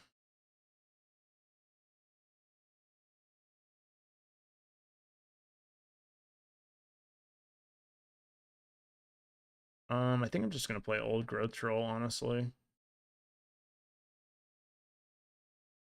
I don't want my Karn to die though, so um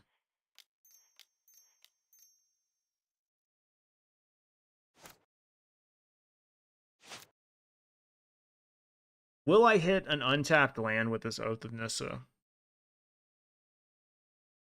Yeah, let's give it. But I should. Oh my god, you bastard. Bastard deck. Hate you.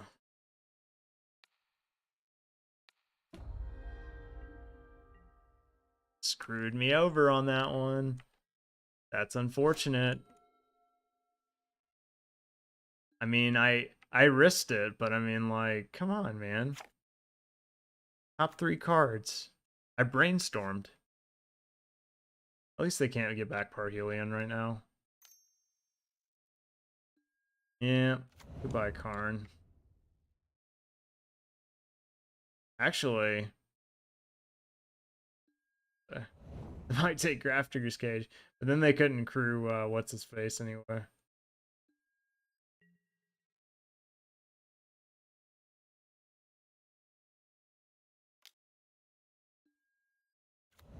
All right.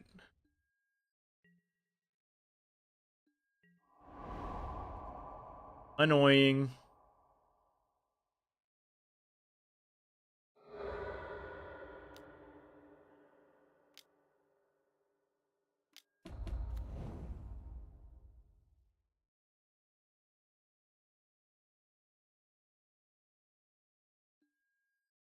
Okay.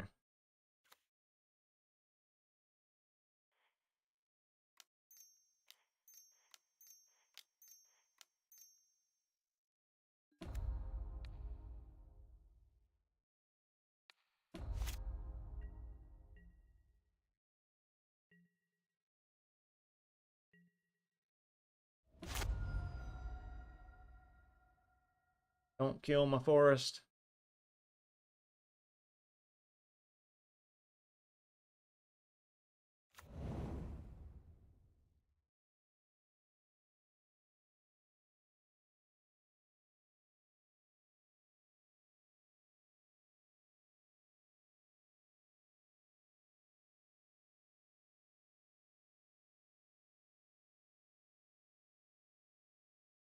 And Damping Sphere is annoying, isn't it? The Seiju kills it though. I do draw one.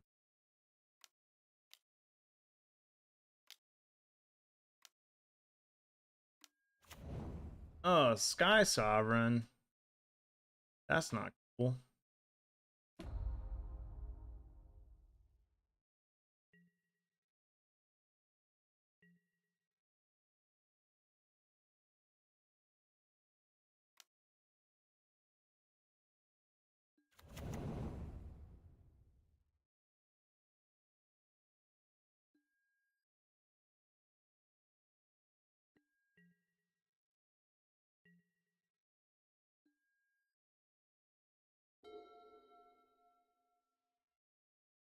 Hmm.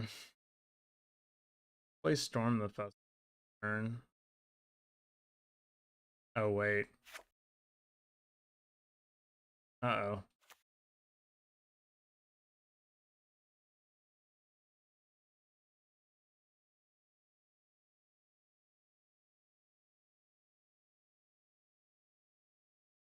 Four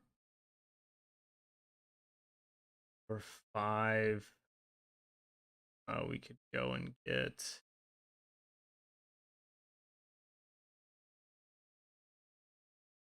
Sky Sovereign ourselves. But then we would lose our Karn. We could go and get Golos. Um,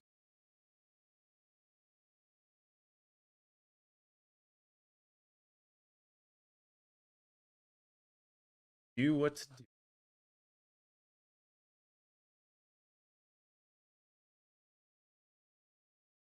Before we get Pestilent Cauldron. Karn in a forest. Minus again. Get Heart of Kieran. And some things. We put Karn. Okay.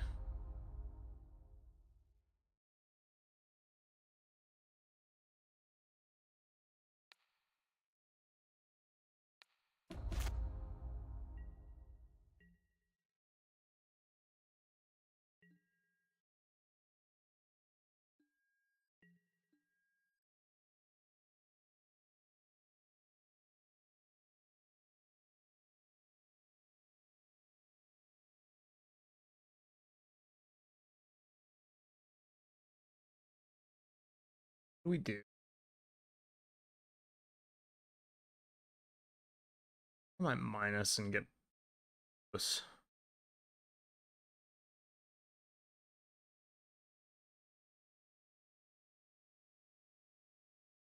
Could also minus and get Heart of Kieran.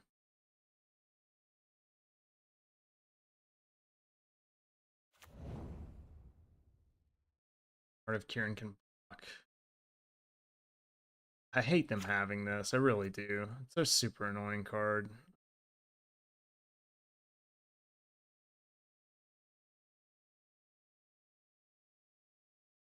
Sorry I'm tanking so long, guys.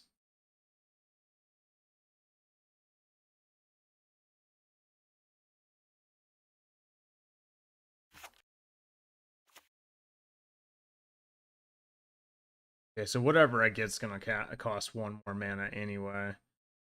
That does change things.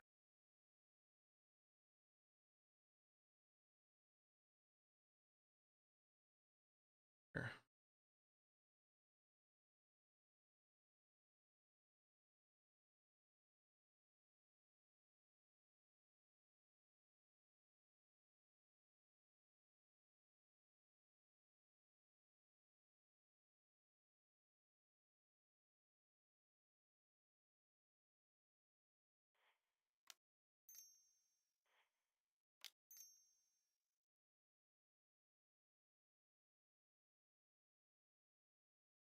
That's just part of Kieran, even though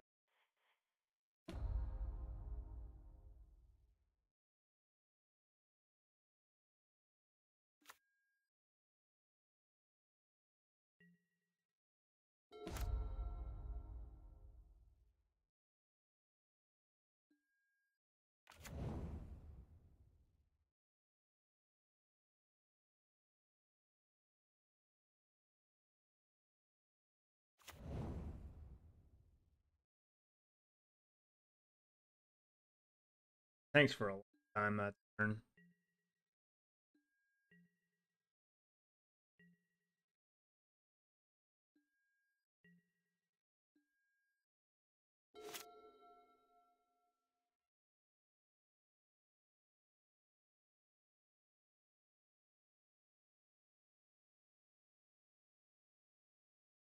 For 6.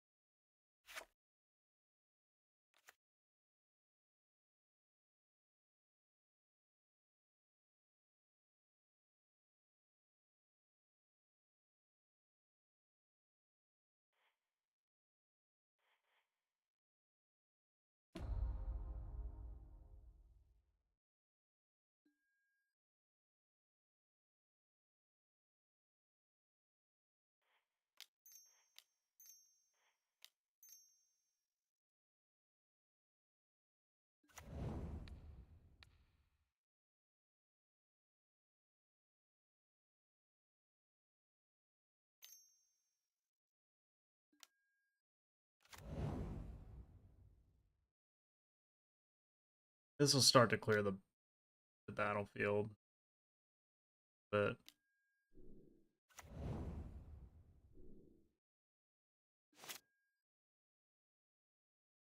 um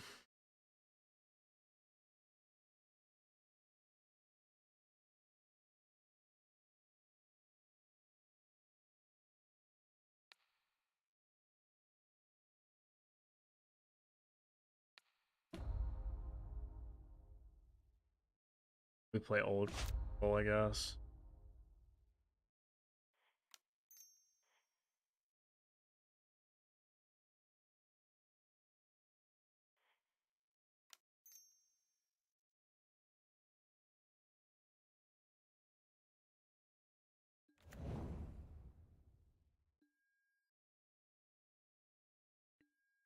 Sorry guys,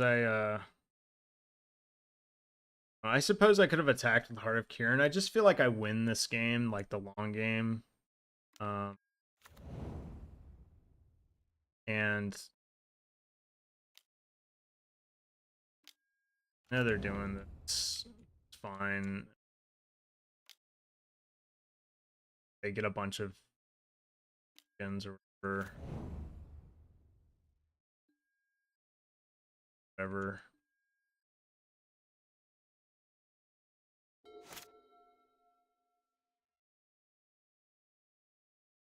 I don't think they can this turn, so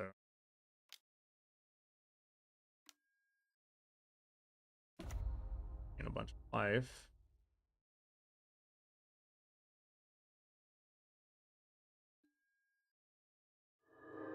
Ah, damn. Should have activated Heart of Kieran in response. That is unfortunate. Didn't see they were pointing that at Karn. Well, they fucked up and they didn't crew Sky Sovereign.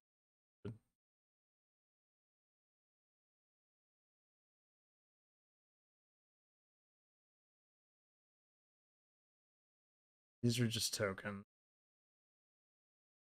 They're gonna disappear. Um,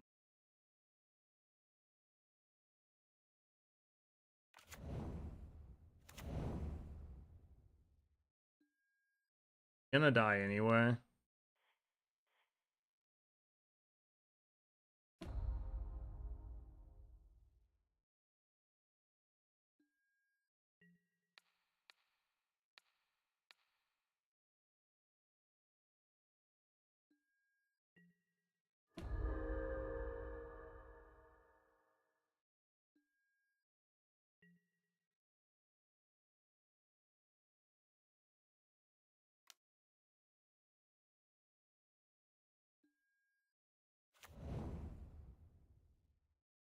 Need to auto yield to these triggers. They're gonna like time me out from this.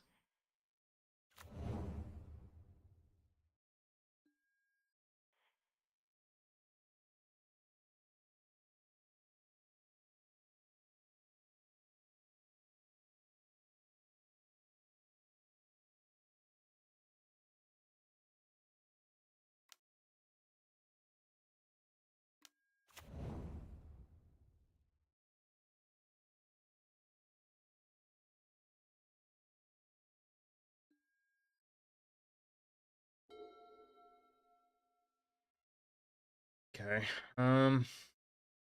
Storm the festival can't get us creatures. Okay. So I have to keep that in mind. And I would have to tap out in order to do that anyway.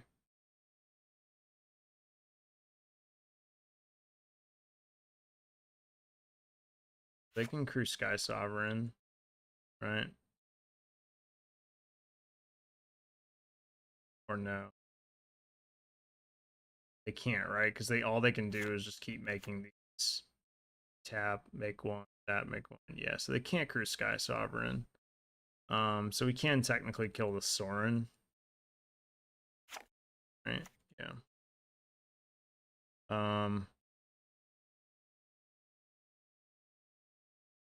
Three. I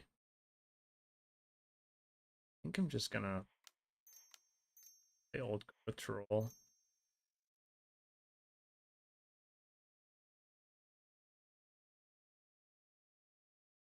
No, Kiora would draw me a card.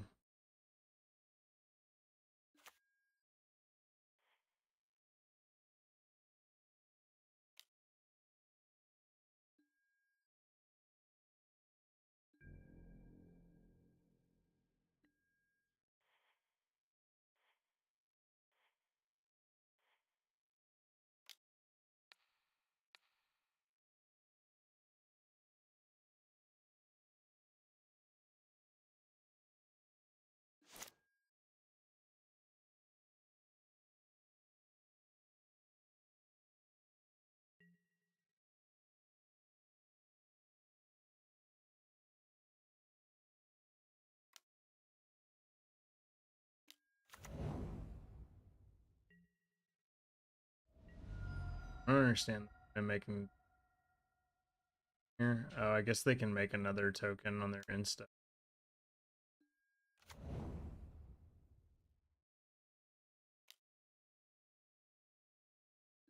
Kind of neat, I guess.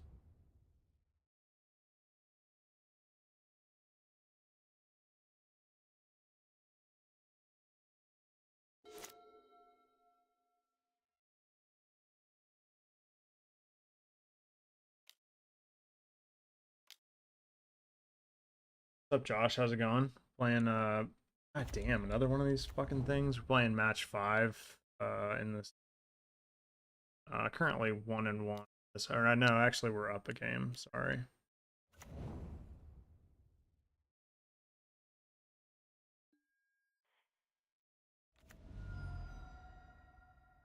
And our opponent's on the ropes.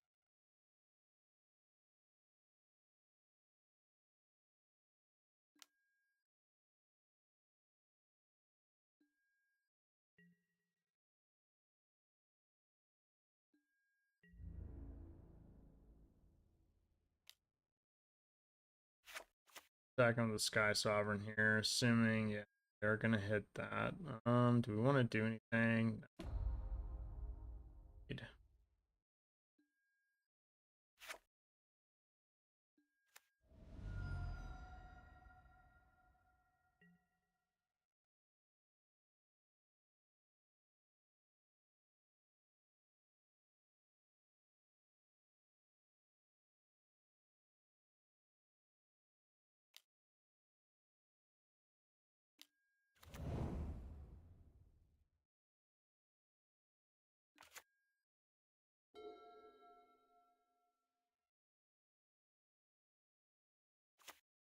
Um,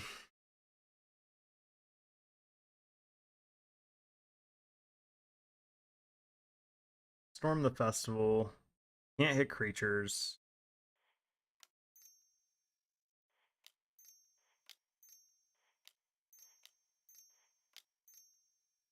Still think it's worth it. We'll follow and Oath of Nissa.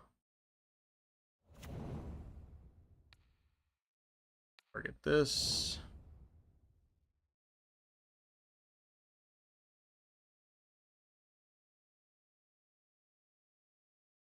And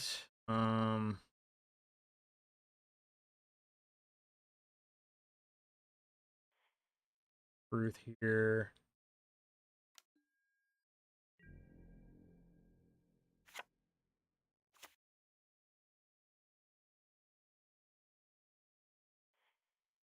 here.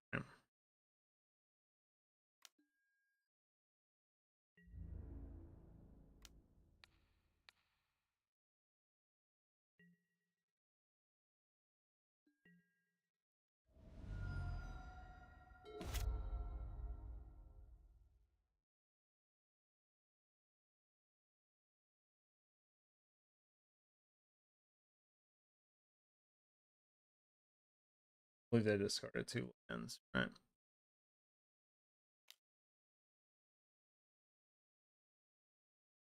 Yeah, they discarded 1 land.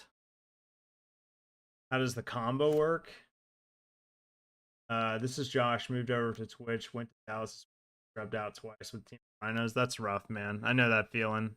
Maybe not with Team of Rhinos, but I know how it feels to scrub out a bunch in one weekend. I basically scrubbed out of Indy twice, although I was live for top 8 in the 10K for a little bit for Modern in the last day. How does this combo work? So basically, what you end up doing is you get Karn and you get Kiora out, and you are like, say you have a bunch of green sources in play, you untap and Nykthos with Kiora, right? And what you do is you go and get this with Karn, and you cast Restorative Burst, right? And then you go and get a Karn in a either a Nissa or a Kiora out of your graveyard. It pretty much has to be Kiora, and you untap your Nykthos, and you just keep looping it. So you keep looping Restorative Burst because you get the new Karn, you put it in play, you put the old Karn in your graveyard, and you cast Restorative Burst a million times, and then eventually you cast Pestilent Cauldron, and you cast it for its 1 and tap, and you mill them for infinite. Basically, is how it works. It's a lot more tedious on Moto than it is in that much. I'm not sure if there are other ways to really go off with it. To be honest with you, I haven't really been playing much of the deck. I just started playing it today. But yeah, it seems pretty sweet. The game we lost to mono black aggro, and I kind of poorly. But so far I'm really enjoying it. I think the deck is very good. I might play it in the Mana Traders thing. I'm not sure if it's better than just straight up mono green devotion, but it feels pretty.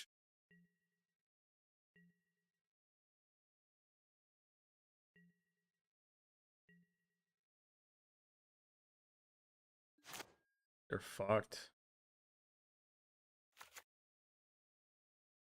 I mean, we can storm the festival again,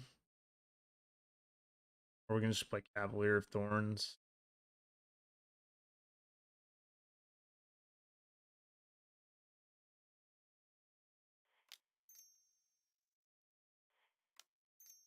Like Kiora, actually. The Kiora. We're gonna untap the Wolf Hollow Haven. I see. Yeah, someone had to explain it to me because I was on my phone when I first saw this deck, and I was like, "Damn, dude, that's fucking intricate right there. Very intricate combo." We'll draw a card. I mean, guess we get a Nykthos.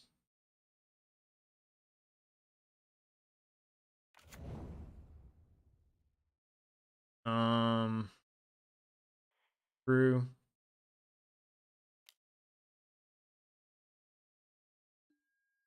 True.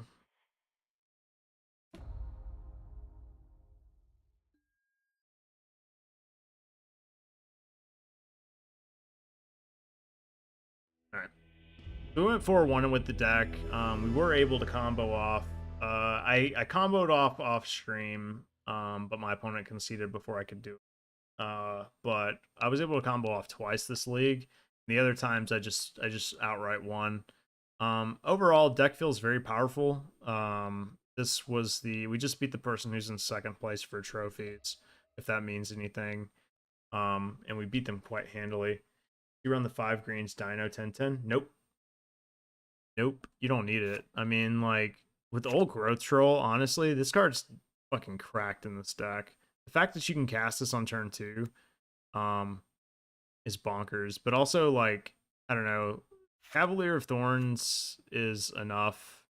And it blocks. I mean, 6 toughness is a lot, and it's got reach. It's a lot to deal with. Um, but yeah, the main thing is like you're just ramping up to. I mean, Storm the Festival gets both Karn and Kiora out into play. But it also obviously hits like Nissa, Cavalier. Um, but yeah, overall, deck feels pretty strong. I'm sure there are lines that I missed throughout the league, but still felt very good. I would highly recommend it. The Overgrown Tomb is to cast Pestilent Cauldron. You can go and get it with Golos. So yeah, so you don't have to worry about like if you'll have black mana on the turn you go off, so to speak, because you're gonna have infinite mana anyway with Nykthos. So basically, one of the Karns, the last Karn that you go in, well, maybe not the last one. I suppose you do have to get Golos at some point if you don't have a black source of mana. Um, because yeah, you're not gonna have black to cast. So yeah, at some point you have to get black mana. Um, although suppose if you have another Karn in your hand, you just recast Karn. But at some point, you have to go and get this Overgrown Tomb, is basically what I'm saying. So you can go and cast Pestilent Cauldron, because otherwise you're not going to be able to do it. But yeah, pretty strong. Obviously, like, even if you can't get the black mana that turn, it's infinite life anyway. So I don't think anybody can really beat infinite life in Pioneer unless they are killing you with Thassa's Oracle or if they're milling you like this deck is doing. So yeah, I mean it feels very strong. I would highly recommend it. I'll probably play more of it off stream. And like let you guys know how the games go. I'll post it on like my Twitter and stuff like that. But either way, hope you guys enjoyed the games. I am gonna be signing off here pretty soon. So yeah, Pioneer seems like it's in a pretty good place. I know there's been a lot of people who say they don't like Pioneer. That's fine. I've been enjoying Pioneer thoroughly since it came out, so I have no complaints about the announcements or anything. Um, but as far as Modern is concerned, I mean, I talked about this deck a little bit earlier, but I will be playing 4-color Elementals in Pittsburgh coming up in some of the Modern 10Ks. I'm going to be really enjoying that because this deck is fucking cracked. This is Corey Baumeister's list. I 5-0'd with it recently. I think this deck is bonkers. I would definitely choose it over the regular 4-color money pile lists. I'm enjoying it a lot. Super good. Highly recommend this list. Very easy 5-0. Even though all my games basically went to 3, it felt like I always had the answers to stuff and I always had outs. So really enjoy this one. And tomorrow I plan on streaming again. So I will probably play this on stream tomorrow. So if you guys are around for that, hope you guys can join me. We'll play it through a league and we will get another trophy with it. But yeah, with that, guys, I'm going to go ahead and log off. I appreciate everybody who stopped by. You guys are the best. And thanks for watching the games. And if you're watching on the VODs on YouTube, feel free to subscribe. You can head on over to my Twitch channel too and follow. That's twitch.tv/Danny_Bambino. That is the main platform that I stream on. But we are building up quite a bit of a YouTube following. So big shout outs to those folks that are following on. I appreciate it. Yeah, appreciate the subscribe. See, is it just Shine? I don't want to J Shine. I'm assuming it's J Shine. J Shine Hill. Appreciate the sub on YouTube, fam. Welcome, welcome. We play around here. We play Pioneer, Modern, and Legacy. Those are the 3 formats that I like to play, and occasionally a little bit of Cube or Limited, but mostly those 3. But yeah, take it easy, guys. Appreciate y'all stopping by, and I'll see y'all hopefully tomorrow, 7:30 p.m. Eastern.